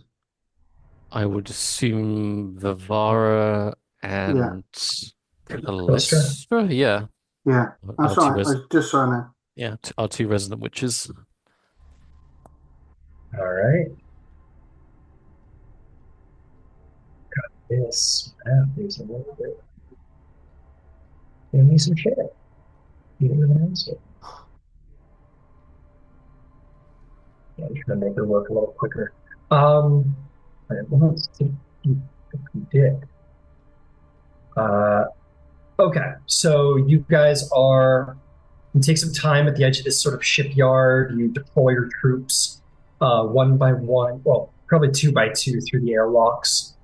And yeah, your scout team can advance if that is if it's your plan. Yep. Yep, moving forward, you guys all get up there. You're going to be a little slow moving because you don't have swim speed, but that's okay. So 15 feet around. And yeah, you guys begin to move ahead of the crew. So she's going to be back to full power, but she is going to cast protection on herself.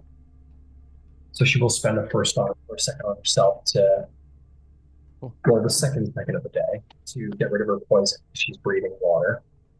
I will cast Mage Armor myself for just a little bit of extra AC. That's probably not going to save me ever. Hey, it all helps. It all helps. Okay. Uh, all right. Scouting team. So what's the plan there? You guys are going to like leave the ship at the edge of the water? Are you guys going to swim Uh, ahead of the ship? It's going to follow you? What's the plan? Swim ahead of the ship, keep it behind us, and we'll be, because we're the ones who can actually see, we'll be using a telepathic bond to try and relay when we spot the dragon. Understood. Okay, you advance. I'm going to then just get rid of our ship here for the time being to speed things up a little bit. Oh my god, steam headed. All right, here we go. Off you go, ship. But your crew mans their stations, prepares to be of help whenever the time should come. You guys advance, moving as you go. Are you being stealthy about it? No, because it's pointless. Fair enough. Just thought I'd ask. Yeah. I Uh, was like, I'm like taking cities where it's like, okay, stealthy.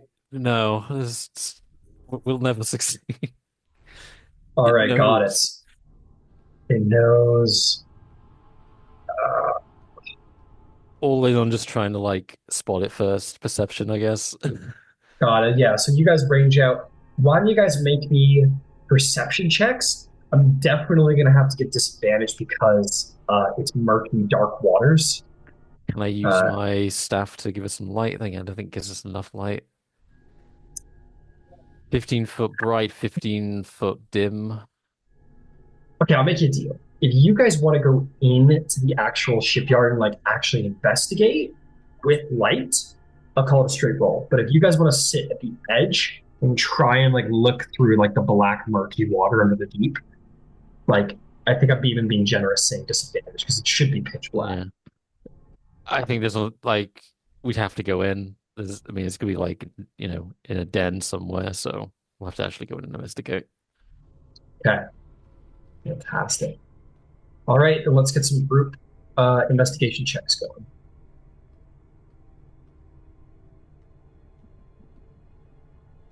17. 17. Very good. Who else? What do we got? 23. 23. Really, really good. And last but not least, Rendo. Or are you with them? I'm on the ship. You're on the ship. So, All yeah, I'm right, on the ship. fair enough. Do you find the dragon? Well, the question is, does the dragon find you? Let's see.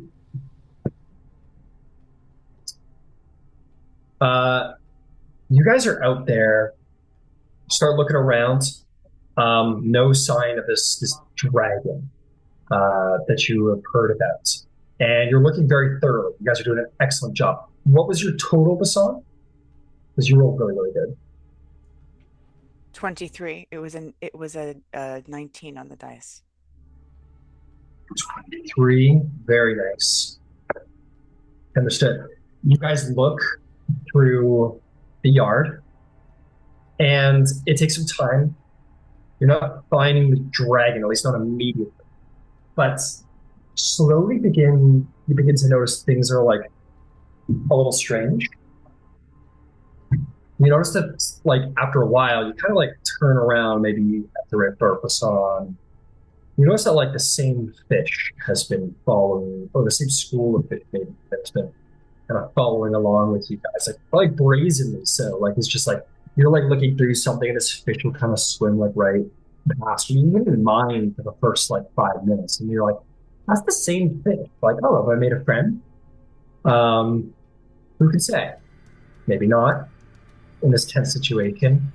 Um, Other creatures seeming like following you here and there. You notice like there is plants in places they weren't before.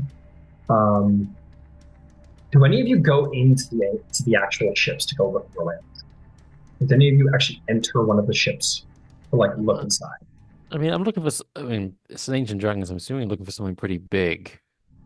So Yeah, I'm not super interested in going into like really tight, cramped spaces. fair enough. So,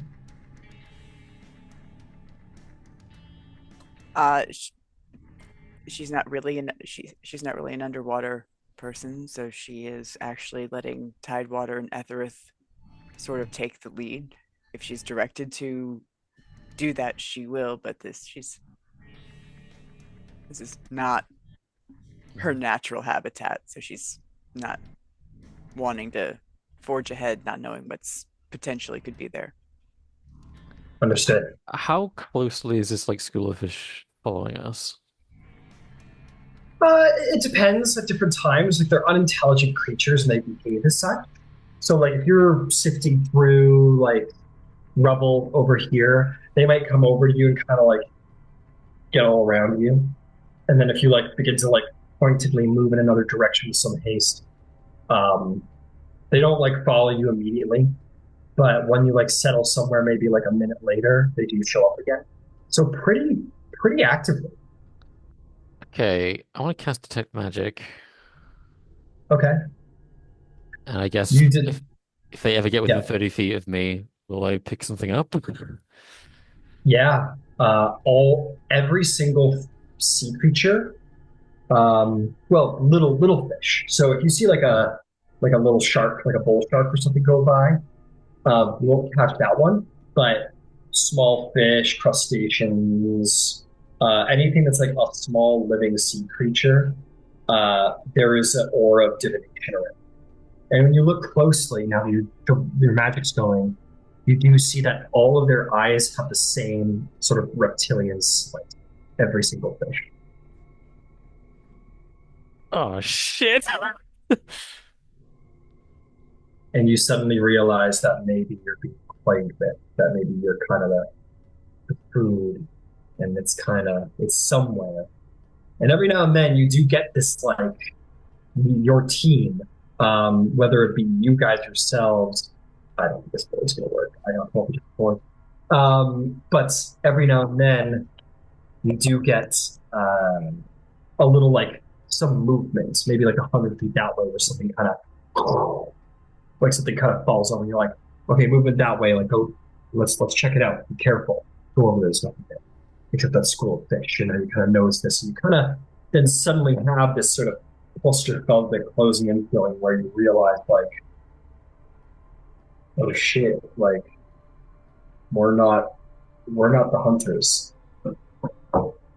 All hands get. I gotta like telepathically communicate this to the ship. All hands Okay. get ready. They've been watching us the whole time. And I will look directly at the fish and say in Draconic, coming out, coward. Um, one of the ships of the graveyard, uh, inside of it just snaps open as you see this giant, like 30-foot plus tall, massively long green drake rip from the tide and just,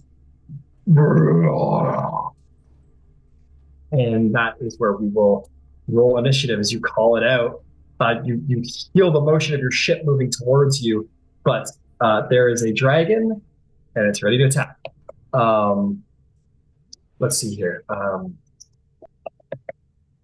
Okay, I'm going to try and run this combat through this board, but it's being a bit of a bitch. Yeah. But the table, I called it out because I'd rather us not get sneak attacked by a dragon. Hey, fair enough, fair enough. Oh Hey, no, that was it was the Yeah. right thing to do. good move. Definitely. See, but they roll crap on initiative. So have I. So I think we got the same. Yeah.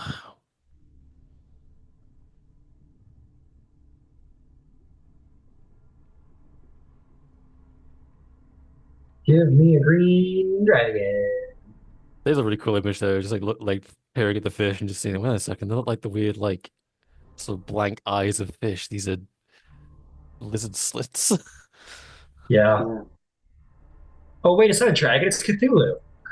Hang on a second. Oh, my bad, guys. No, it's a green dragon.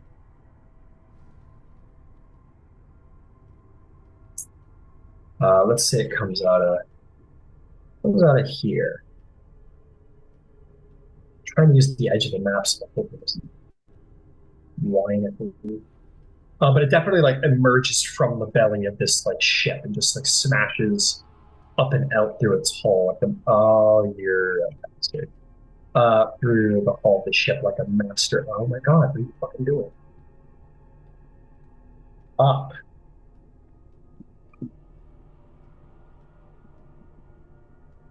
There we go. Beauty. Beauty. Absolutely beautiful. All right, now I gotta toss you folks in there.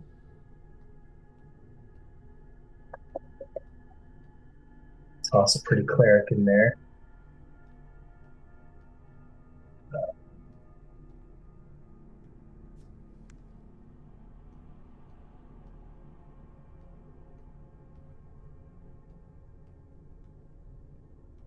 Ugly red dress lady. Yeah, pretty girl.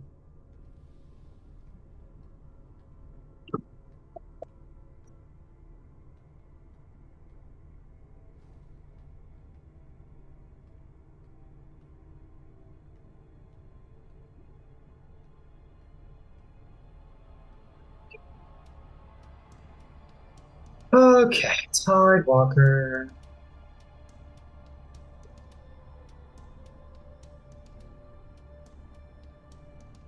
Let's hope Thalia rolls high so she can get her aura of purity going. Because that shit only lasts like a minute.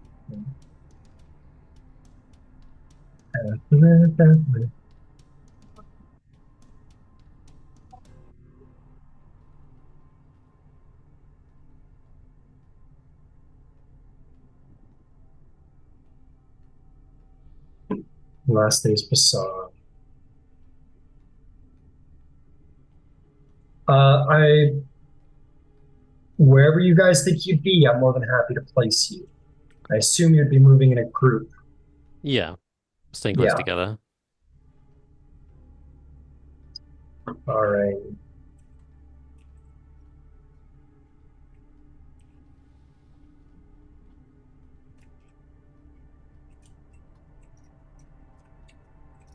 Let me get the little turtle. Oh, little turtle.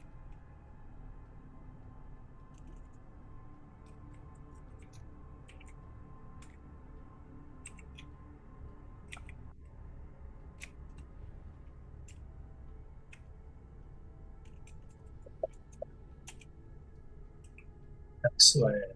Okay, Arendelle, I'm going to have you roll for the ship since you're kind of acting captain.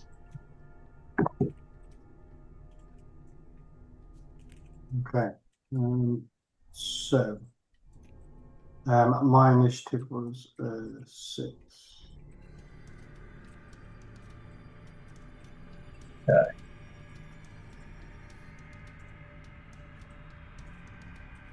Sorting out my guys. And you also have, so you got the healer girl and you got the tide walker with you.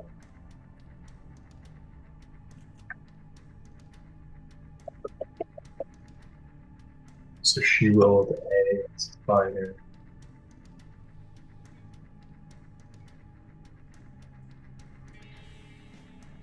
Oof, not great. 6 for the priest. Minus 1. That's going to be straight waves.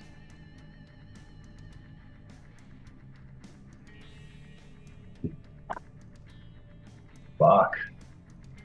Very bad. Okay, who rolled a 20 plus? 21. 21. Nice. What about 15 plus? Okay, what about 10 plus? Oh, it should be that 6. I got 6. And so did the ship. Oh, you got a 6? Okay. That's great. Yeah, that's so fucking great.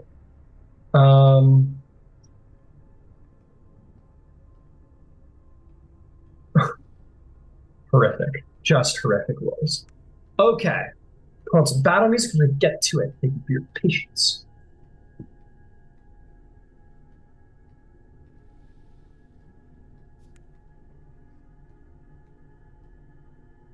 Alrighty then. Hassan, dragon emerges in full frightful terror. What do you do? What is the distance between me and it? Let's see. I like to do it this way these days. Getting a melee would be 40.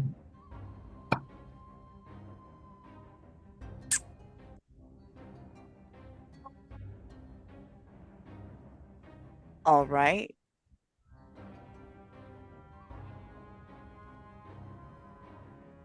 Bonus action, Misty Step. Okay. And then And you I want to get should into be melee? able to use the rest of my movement to get into melee. You sure And can. I will attack it with the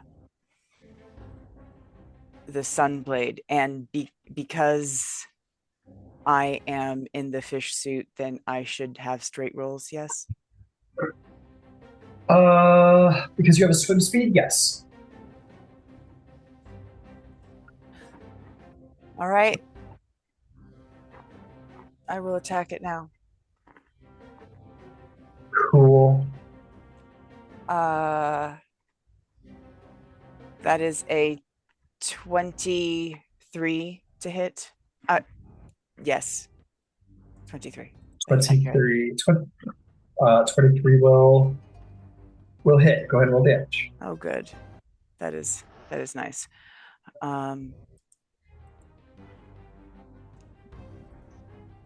For 10 damage, and I'm going to go ahead and psi and power it for an extra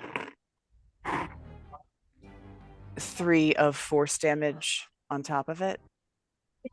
So total 4? The total is 13. 13 damage. All right. 13 damage done. Then I will hit it again because I can. For 22 to hit. 22 will hit. Go ahead and roll damage.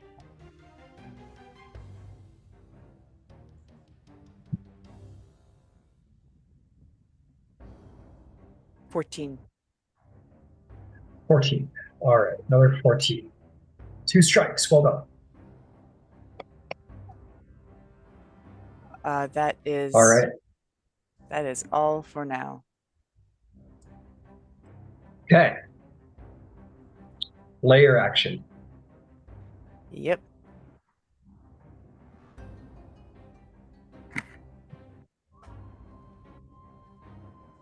What? Oh, they've taken out layer actions. Now they just give them an extra legendary action. That's what they do. Okay, sure. This is cool.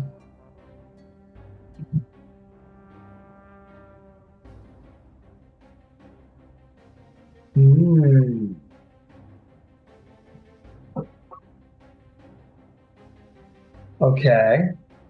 It is going to do Noxious Miasma. So no layer actions, just use a layer action.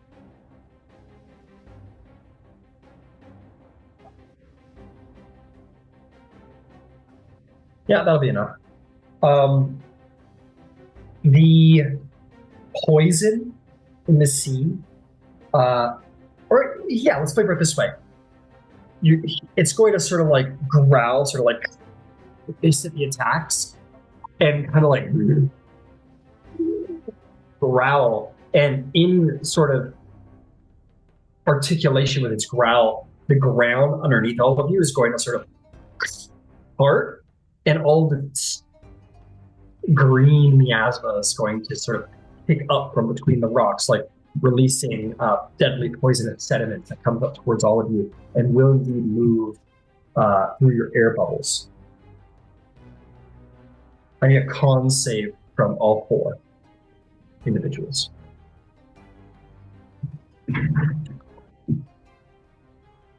Bean.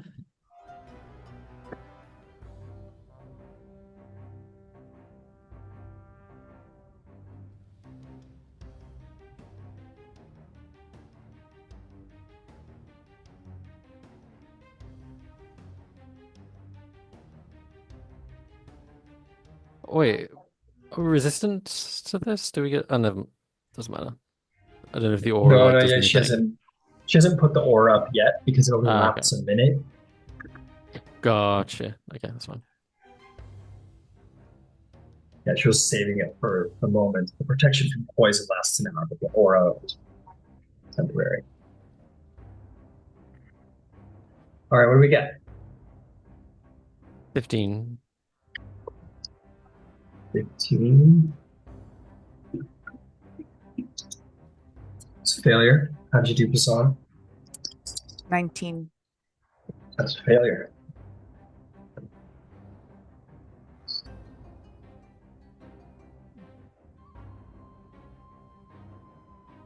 That is going to be it's going to be 12 points of poison damage to everybody.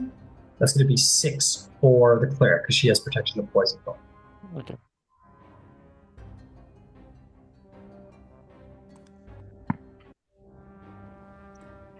Hey, Ryan, I sent you a quick message. Could you take a look at it?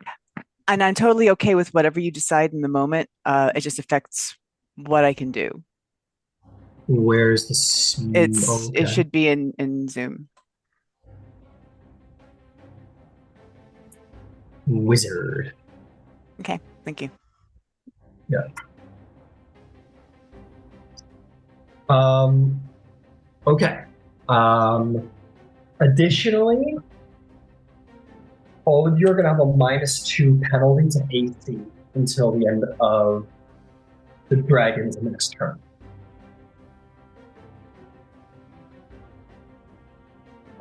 Okay, that is Basan, bringing us to the dragon. The dragon is going to do something probably very predictable. And it's going to speak in Draconic through the fish around you, Ethra. And it's going to say, "Who did you think you were stumbling on? Some mad beast with no sense. I have lived for an eon. I will not be stopped by some fish who have stumbled into my land. Behold true power." And it's going to blast a poisonous breath at you. I need con saves from everybody again. This will probably kill me. This is great. This is a big one for sure. 23. Nice. Wait for the save. Well Which- done. May still kill me. May still be that.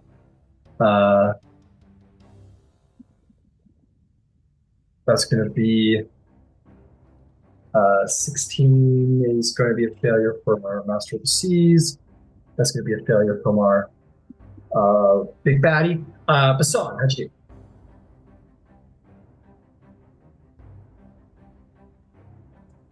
Sorry, I was checking something before I rolled the dice because there's a thing I can do if my roll's not high enough. I just wanted to check to make sure that I could. Sure. All right, that is a 16 on the dice plus 7 is a 23, so I will not need that thing, but 23. That is a save. Sorry, it's taking a minute for me to accumulate all the dice. There we go. Come on. Shit. Come on. Come on. More d6s. More d6s. Let's go. Come on, you can do it. That's too many d6s, dude. That's the block. I don't know what to tell you. As someone who's There piloted we the go. dragon, I know the feeling of like still a dice. It's a fuck ton of dice. Are you sure? Are you sure?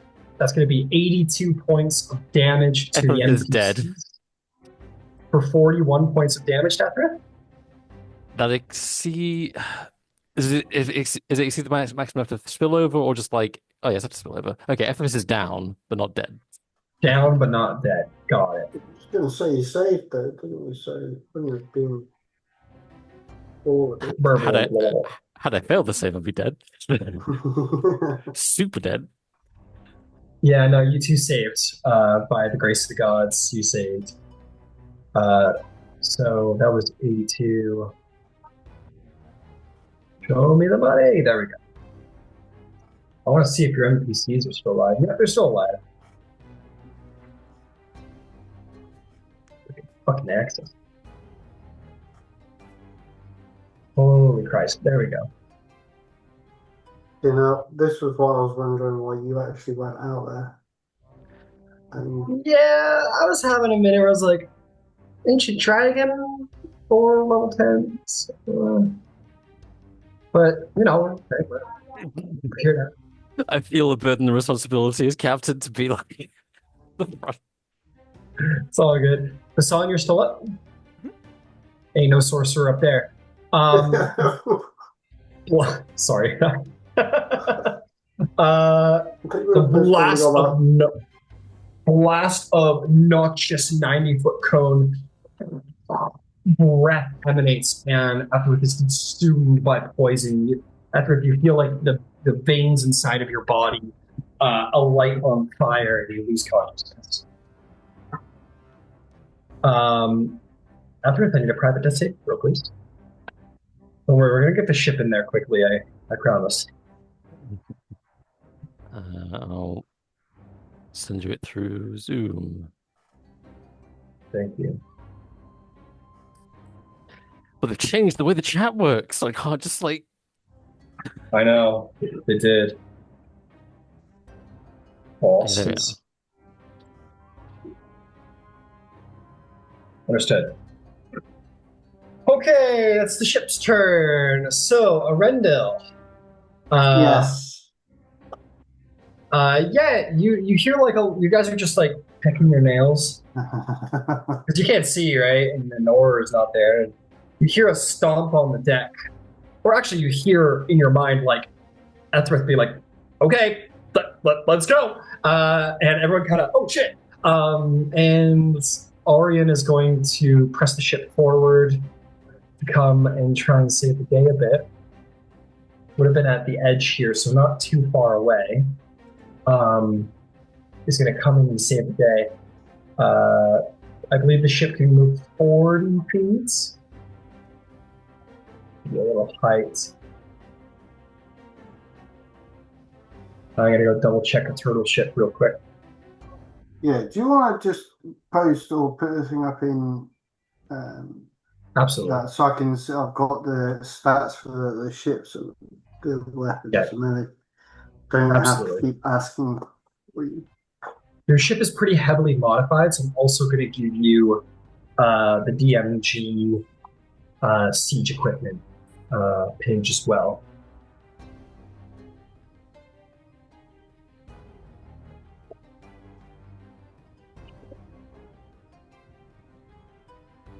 Okay, let's see. So your ship is going to move a bracing 25 feet towards the battle. I'm going to back you up a little bit. It's going to be about here as it looms towards the battlefield. Okay. Arendelle, what are your orders? So yes, we'll move in as close as we can, using the full movement that we have. Then I am going to use one of our command orders of a focus fire, which then gives me, I can expend a die, and then whatever attacks the ship does, I can add my charisma modifier to the damage. Okay, beautiful. If that's the case, I think Callistra and Vivara are going to open fire on the big bad dragon through the arcane focus. I believe they give triple the range, if I'm not mistaken. It's either double or triple. I'm having brain clutter. I can find it there really quick.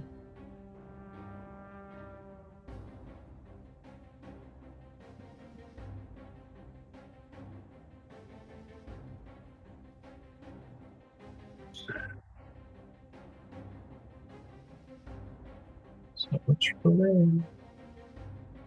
Okay. Scroll.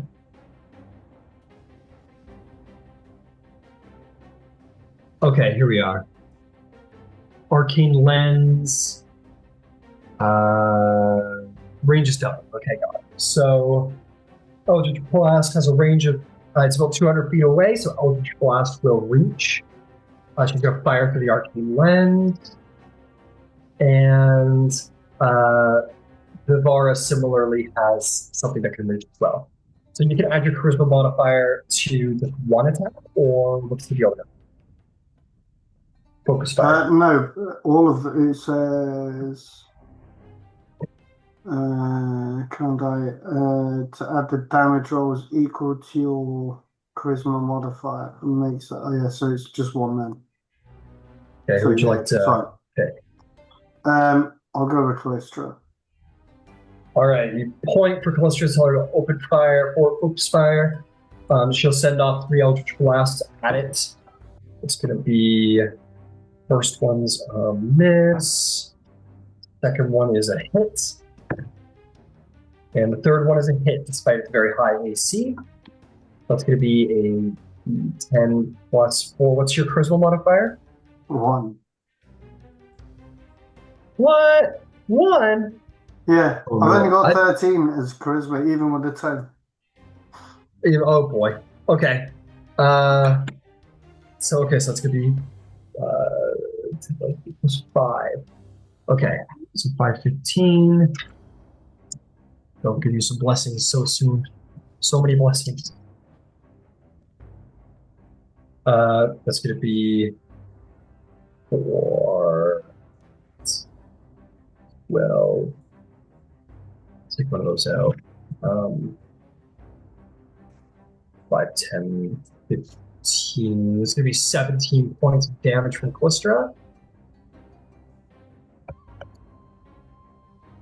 Beauty. Excellent. Okay, Vivara's going to take her shots. A wonderful diviner.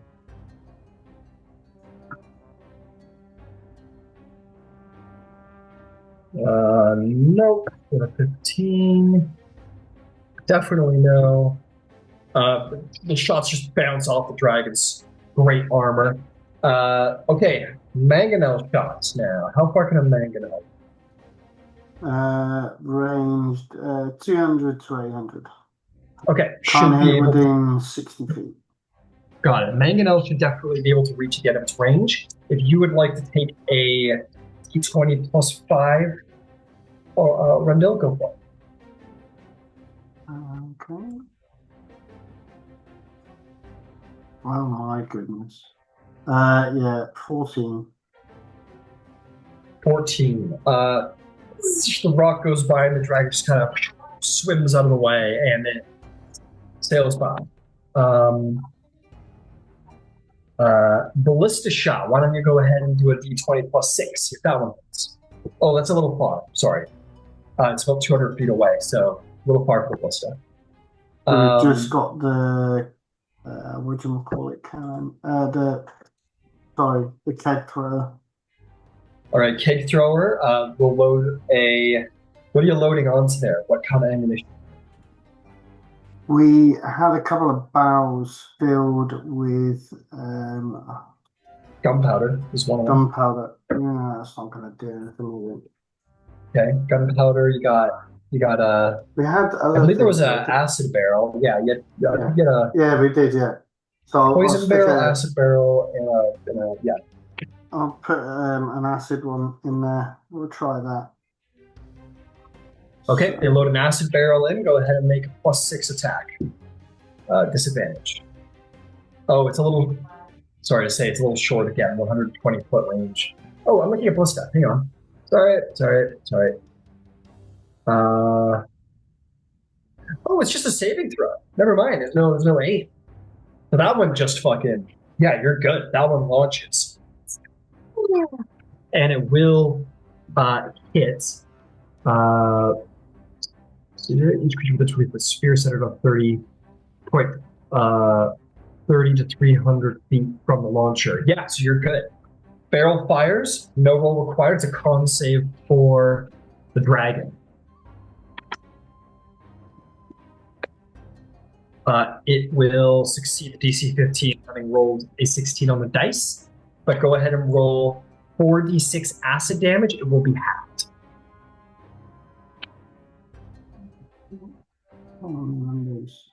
20, so 10 acid. 10 acid. Okay, excellent. So that was the arcane lenses. That's Ballista can't hit. That was the mangonel. That's them all. That's the wall. Is there anything else that the ship would like to do? No, it's too it can't. It's moved. It's done all its actions. So All right. At's going to that's go over that. the Spelljammer and he is basically going to jerry-rig it and give it a speed boost. He rolls successfully, and the ship is going to power up and get a little extra speed and get a little extra closer. It's not going to be enough this round for those shorter range siege weapons, but it's closer now. Okay. Okay. That's going to bring us to Thalia's turn. Thalia.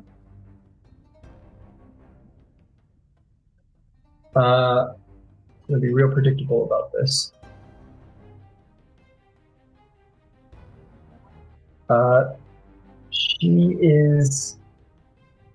She's got a very special stat block, so okay, she'll do this instead. It's tricky. We want to balance, but I think it's the time's come and gone for the poison. This is more important. She is going to raise her flaming rose into the air and speak celestial words under her breath, and there's going to be an aura of divine light that opens and floods the area, and she is going to do that's not healing, that's damage. Never mind.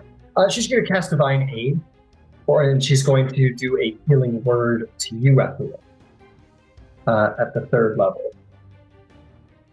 So that's going to be a couple d4s. 3, 4. That was 9 is 14 plus 5. That's going to be 19 points of healing to you, Ethereth. Go back up. As her action. Sorry. Go ahead. I'll just say to Effort, you want to swallow? Take too long. It'll take too long to swap places.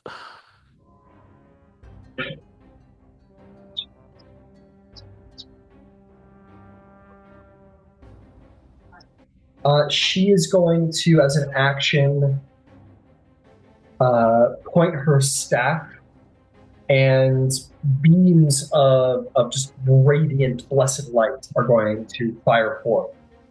She's going to do 3 radiant bursts.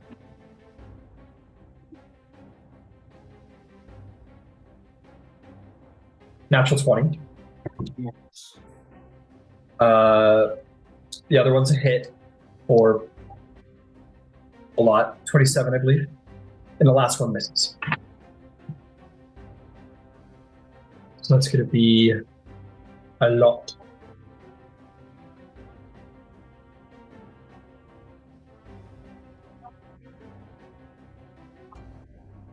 Come on. You can do it, fellas. There we go. This will have a plus 10 attached to it.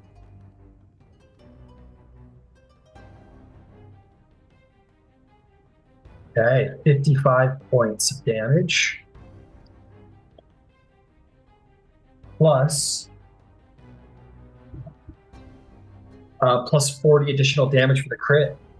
She puts her staff up into the air, and from the top of that flaming rose staff she has, light bursts forth, not like fire so much as it is just like radiance. And he's just like very, very Gandalf the White when he like wards off the nozzle. It's just like a beam of holy light. 3 beams go off. 1 misses, one kind of skates across, the other one hits it dead in the chest. The dragon screeches in pain. And that is going to be Thalia's turn. But not before a legendary action. Dragon didn't like that.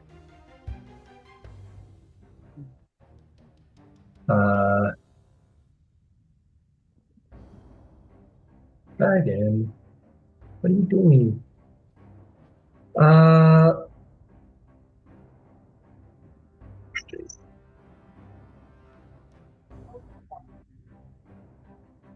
If I could take down multiple people, I probably should. Uh, but we can't use the same one directly after. Or we can.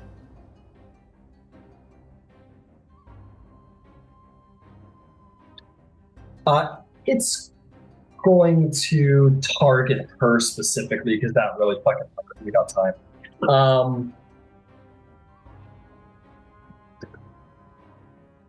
The dragon sort of like looks at her and it starts to like, and you see like she kind of like blinks and kind of like grabs at her head, and then kind of like almost gestures with her hand to the side. She is going to deny the dragon's attack on her. But she's still going to take half as much damage. So she's going to take half of 68 damage.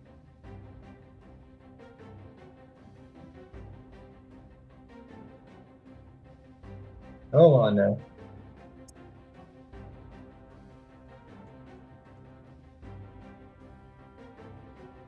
Okay, she's going to take 10 damage. Healer's looking hurt. Unsurprisingly. Okay, that is going to bring us to Tidewalker. Now, Tidewalker, you're pretty capable.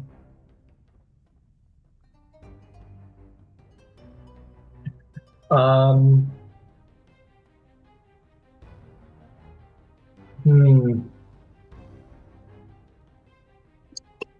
think she wants to get the captain out of harm's way.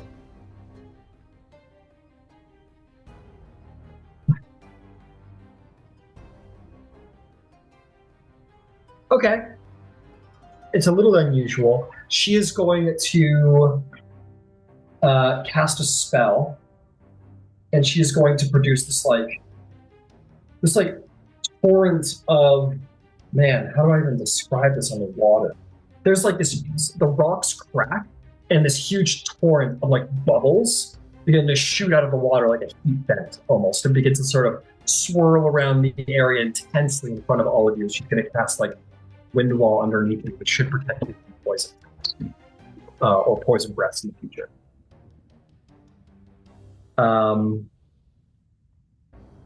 Okay, and she is going to swim away from you guys because that hurt.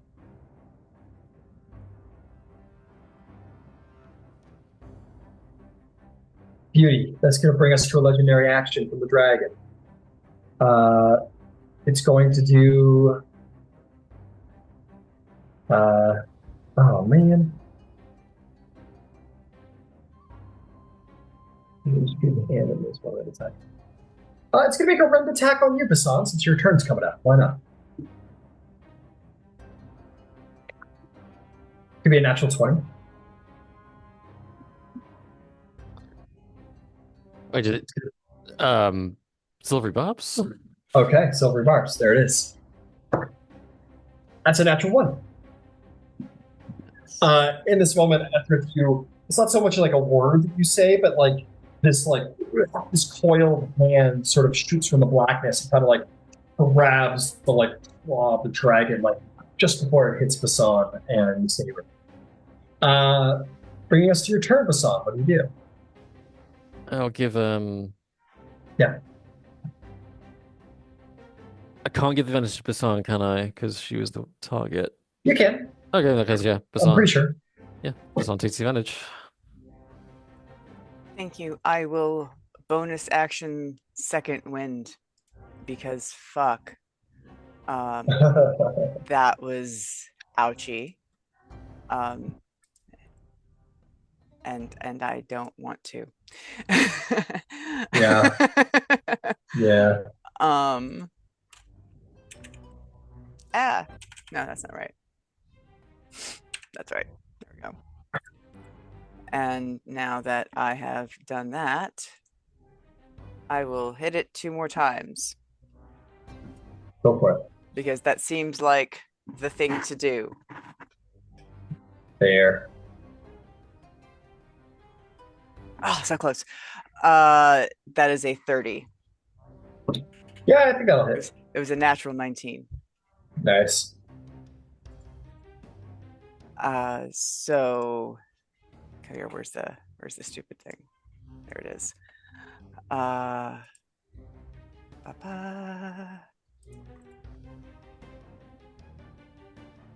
So that is 16 radiant damage, and I'm gonna go ahead and psi empower this one also.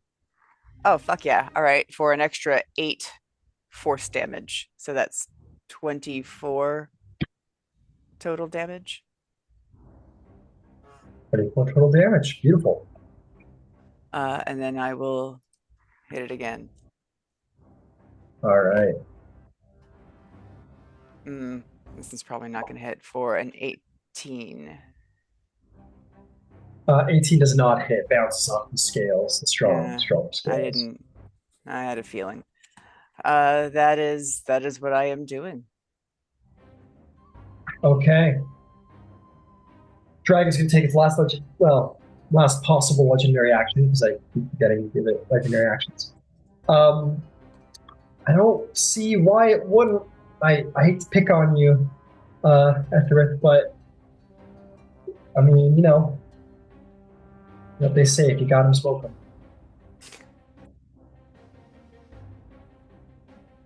Yeah, in a life and death battle where there's a full fucking tank coming at him, he's gonna be like, yeah, we gotta get rid of these guys. Steam, obnoxious energy is going to shoot up.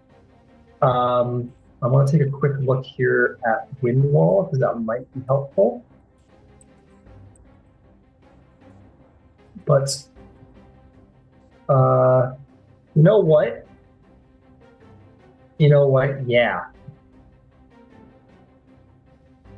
Oh, it's gotta be a flat wall. Can't be a circle like some other spells. That's too bad.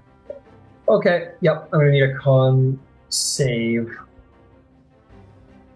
Yeah, I'm gonna need a con save from everyone except Basan, actually, because the wind wall will protect you. That's a fail.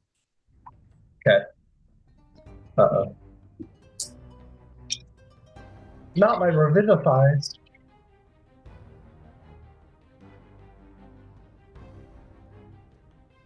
Fails from the home team as well.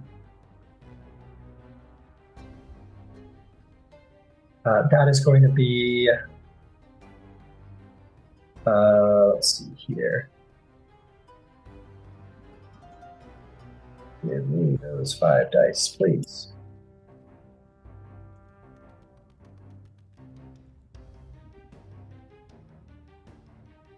It's going to be 13 damage to my failures. Okay. Still standing, just. Nice. Very good.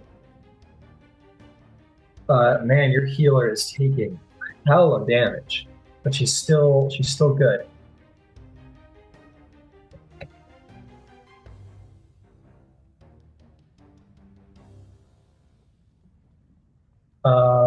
Tidewalker's down though. Yeah, Tidewalker got pretty beat up.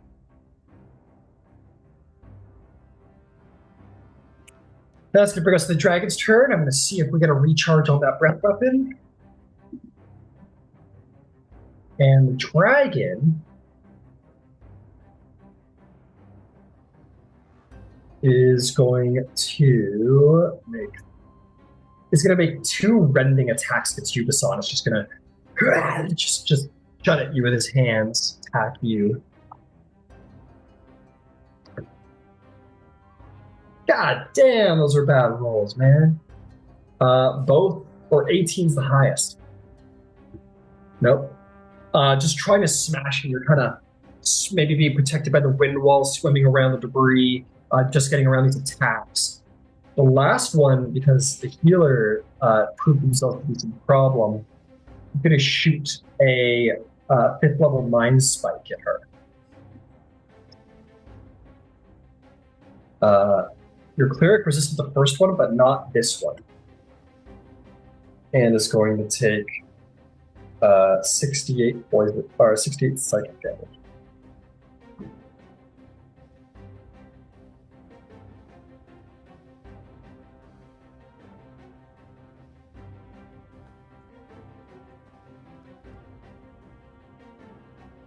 Luckily, it's only 14 points of damage. You could hear her Ethrit sort of bubbling through the water, kind of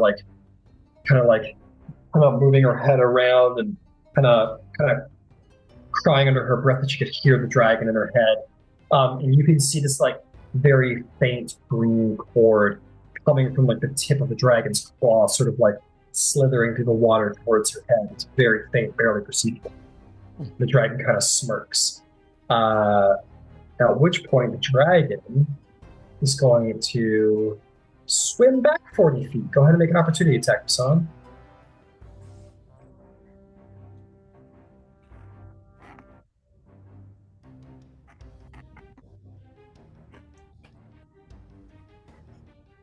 $29. Oh yeah, go ahead and roll damage.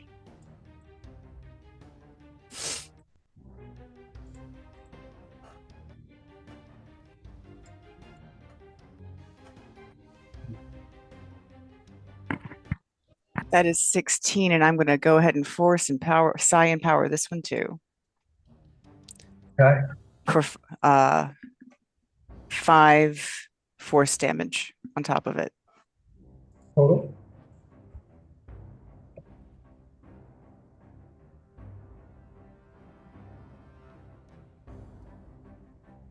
What was the total damage?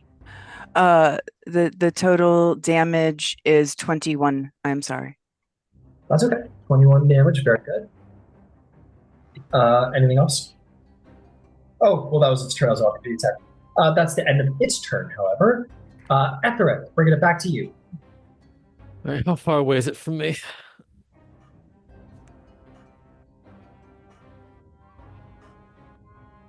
How far away is it? Let's find out. We'll call it 75 feet. That is actually within range. Okay. I will bonus action innate sorcery. I can find it. There it is. Okay. Let us pray. I'm going to cast Hold Monster. Ooh, hold monster. Give me a wisdom save, please. It is going to use a legendary resistance to succeed instead. Ah, I knew it. I had to try. Fair enough. Well, Fair enough. that's It failed one though. One It did down. fail though. Yeah. And then I will. Is there where I can take like cover? Yeah, you could go to like the edge of the boat here. Yeah, that'll do. Well, you swim to the edge of the broken boat and yeah, take a little cover. No problem. Still prone as you go. I mean, it's underwater. It's kind of prone's a little weird, but anyway. Yeah. You're good. Actually, yeah. Okay, I'm done. All right, legendary action. Because he's got 4 of them in his lair.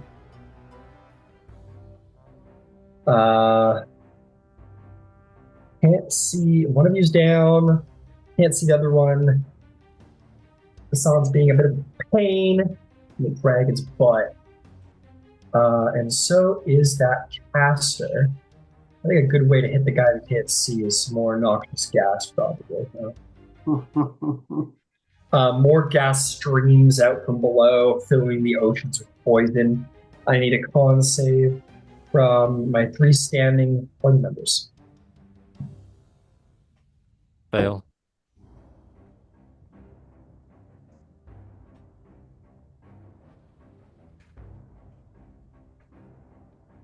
Success for the cleric. How'd you do the song? 22.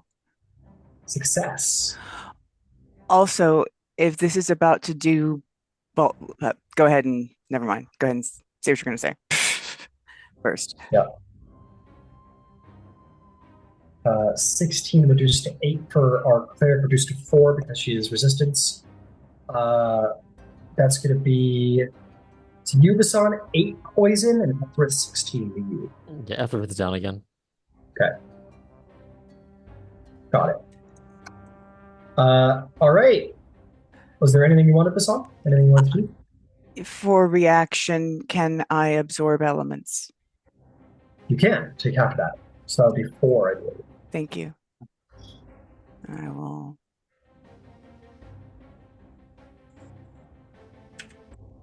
All right, Arendelle, ship turn. At's going to try and, yep, he manages to jerry-rig it to get some extra speed into the ship. You guys are going to move 50 feet forward. Okay.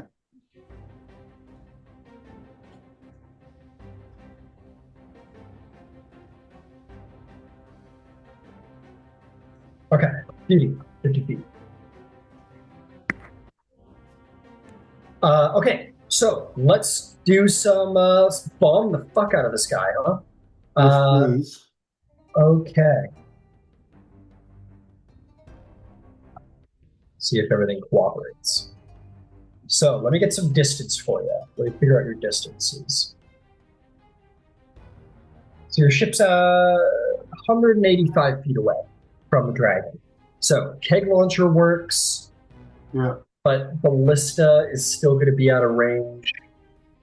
So manganel is where's that? Yeah, everything should be in range except for your ballista. Yeah. Okay. Okay. So Right. at your leisure, what would you like to start with? Let's start with. I don't think any of these are going to hit, but there you go. Right, manganel with was it 7 plus? 7 plus a d20 at disadvantage because you're underwater. Disadvantage. All right, so I'll roll 3 because I was doing all. So 2 7s on there, so it'll be 7 regardless of that for the manganel. Got it. And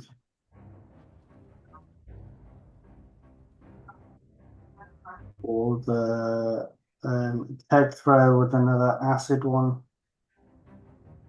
All right. which will be 11 plus whatever it is on there. Sorry, I forgot to write them down. No worries. Well, the keg throw is just a saving throw for the bad guy. So, Okay.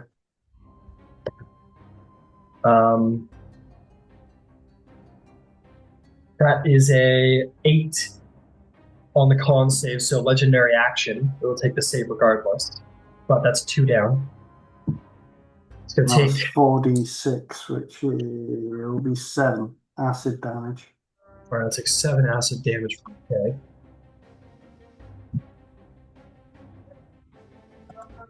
All right, I will give your witches their go.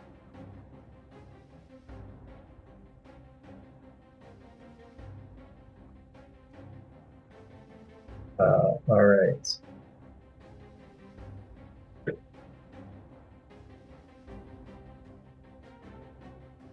Sickening mini just dropped. So I'm going to change that up in a minute here, but not at the moment. Okay, let's take some shots. Where are you? Okay.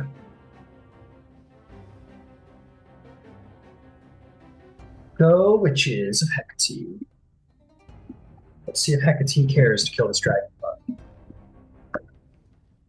Miss, and miss from Callistra. 3 Eldritch Blasts just blast off the dragon's scale. The dragon shoots off. Vivara, hit, miss, and miss. 1 hit from Vivara. She'll give Callistra a portal. And she'll hit. Nice. So 2 hits. Aim for the knee. Oh, wow, it worked. Thank you. That's going to be 3d10 plus 4 for my divination wizard. It's going to be 3, 6, and 9. That's 16. It's going to be 20 damage. The dragon. That's going to be an Eldritch Blast. 4 plus 5 is going to be 9 damage for the Eldritch Blast. Okay, chipping away at the dragon. Is there anything else there? Yeah, sorry. Who did we have in the mind link? Did we have the Spelljammer in there as well? Well, he'd be standing right next to you. So regardless, he's accessible. Right, okay. I'm going to turn around to him and tell him to stay in ballista range. Don't go any further in. I'm then going to Misty Step and move as far as I can to try and get down and help the guys on the floor, seeing that they're in a bit of trouble. Got it. So, issue is, unfortunately, that you can't see the outside because that you guys have locked down the hatches. There is no visual range to the outside of the ship, but you can go through the airlock. That's fine. You don't have to worry about action economy there. You have crew members to help you with all of that. Fine, I'll do that. I just want to get as close as I can with Misty Step and movement from the ship towards them. Got it. If that's the case, why don't you roll me an independent check then, Arenda? I'll see where you make the initiative.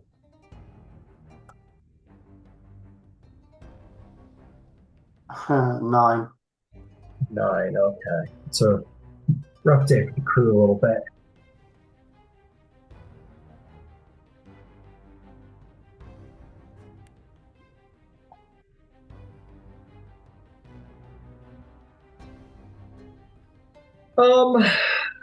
That would probably put you before Ethereth, who I believe rolled a 6, if I'm not mistaken. Yeah. Cool.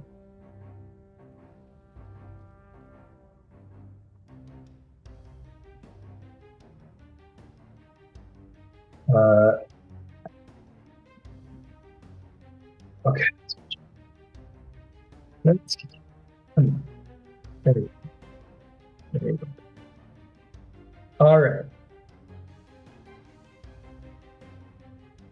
So you get up the airlock and around here, which is 30 feet forward with your Misty Step.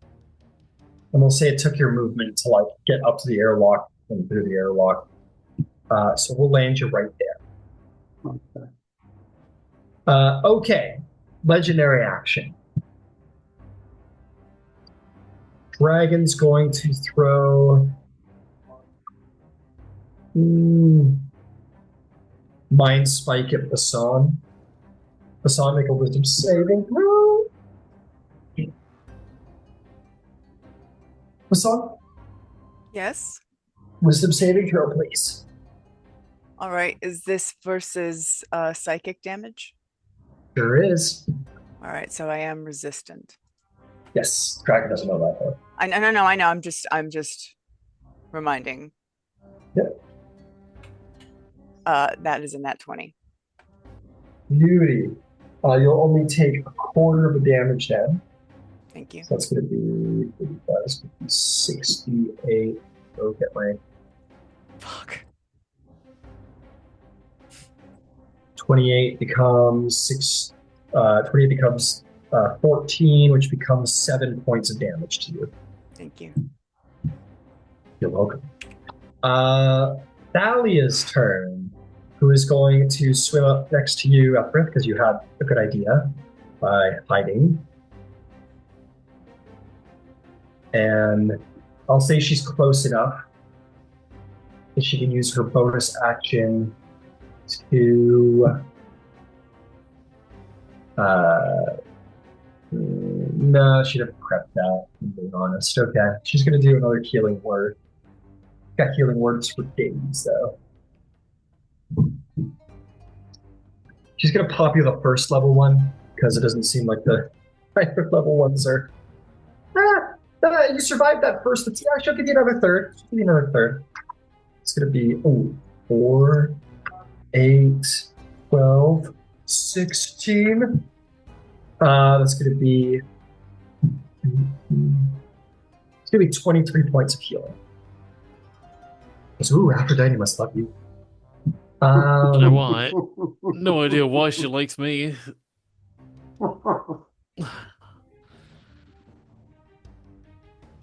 she goes, God, there's a lot of you that are really hurt. Fuck. Um, he's really far away now. Great. This is going stupendously.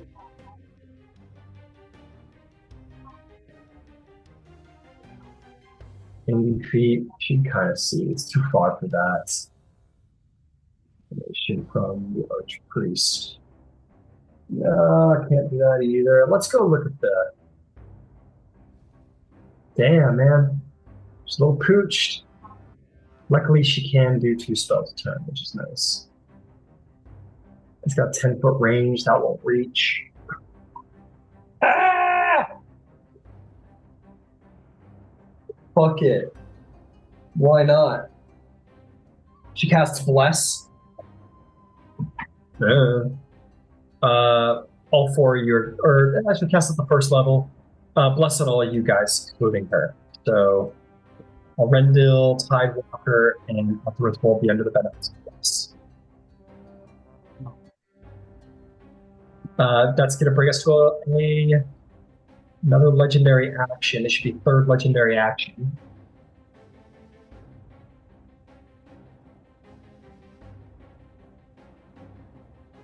It is crazy that it can do this 3 times every single turn. 4 times every single turn. Jesus. Well, between each turn. They changed the rules in 2024. They just took out layer actions. And now they get 4 legendary actions while within their layer instead. So they've changed that around a little bit.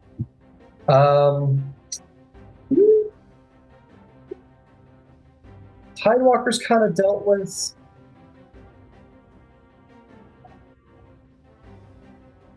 Yeah, why not? Another Noxious Miasma. I need a con save from you three.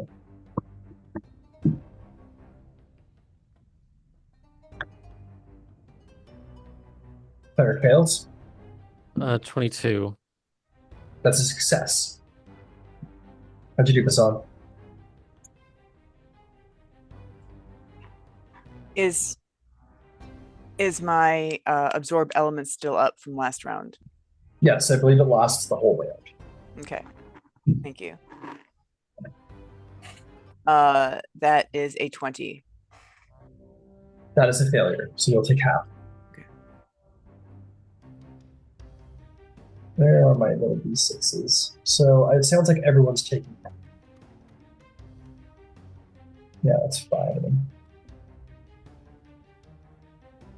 It's going to be 9 points of poison damage to all of my affected people.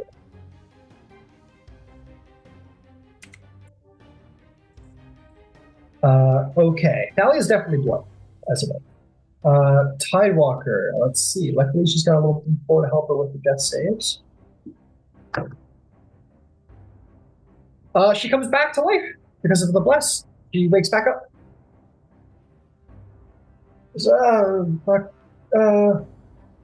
Okay.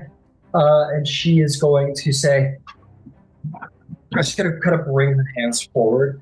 And she is going to speak something horrific and primordial, cast her hands forward, and summon 4 water weirds to battle at her side.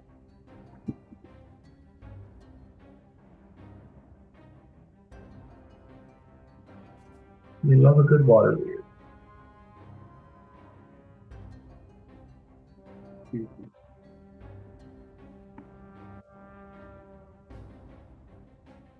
Okay, I think I have some water elements. We look at fellows.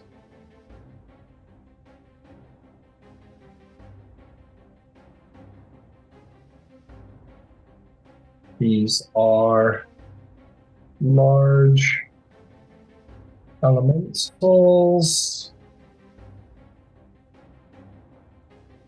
They are completely invisible in the water. So basically, she puts her hands up, says something primordial, and there's a pause where you're like, God, you guys are like, God, you suck, Skywalker. Like, Jesus, every fight with you. And then Suddenly the dragon just start just like boom, boom, boom, just like beat up by the water itself.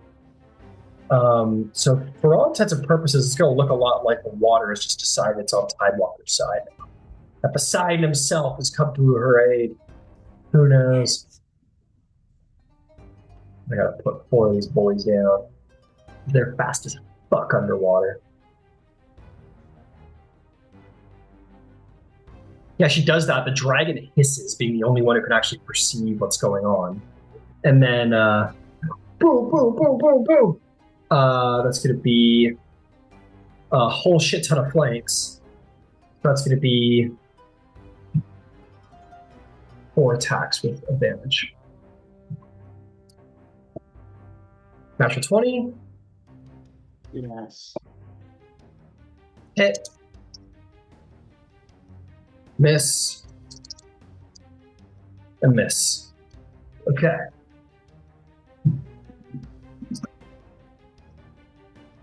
Here. All right, there we go. First attack is going to be 6, 9, 12. 12, 6, 12, 15. It's going to be 30 points of bludgeoning damage to the dragon. The second attack is going to be 3, 6, 12, 13 additional points of damage. And then that is going to be Hassan's turn as the water just starts attacking the dragon. Take our last legendary action, actually. Doesn't why the fuck not? It changes its mind about being over there, and it's going to swim through the water 20 feet forward. Does Bison get an attack of opportunity? You are nowhere near the dragon. Okay.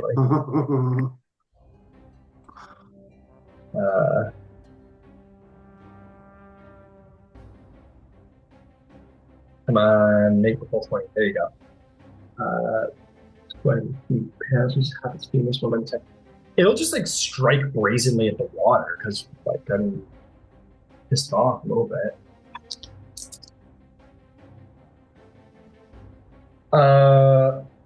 That's going to be it's still going to hit tremendously, surprisingly. For mere d8s. 36, 9, 8, 16. It's going to be 8 points of damage to the nearest water weird. And it is immune to poison.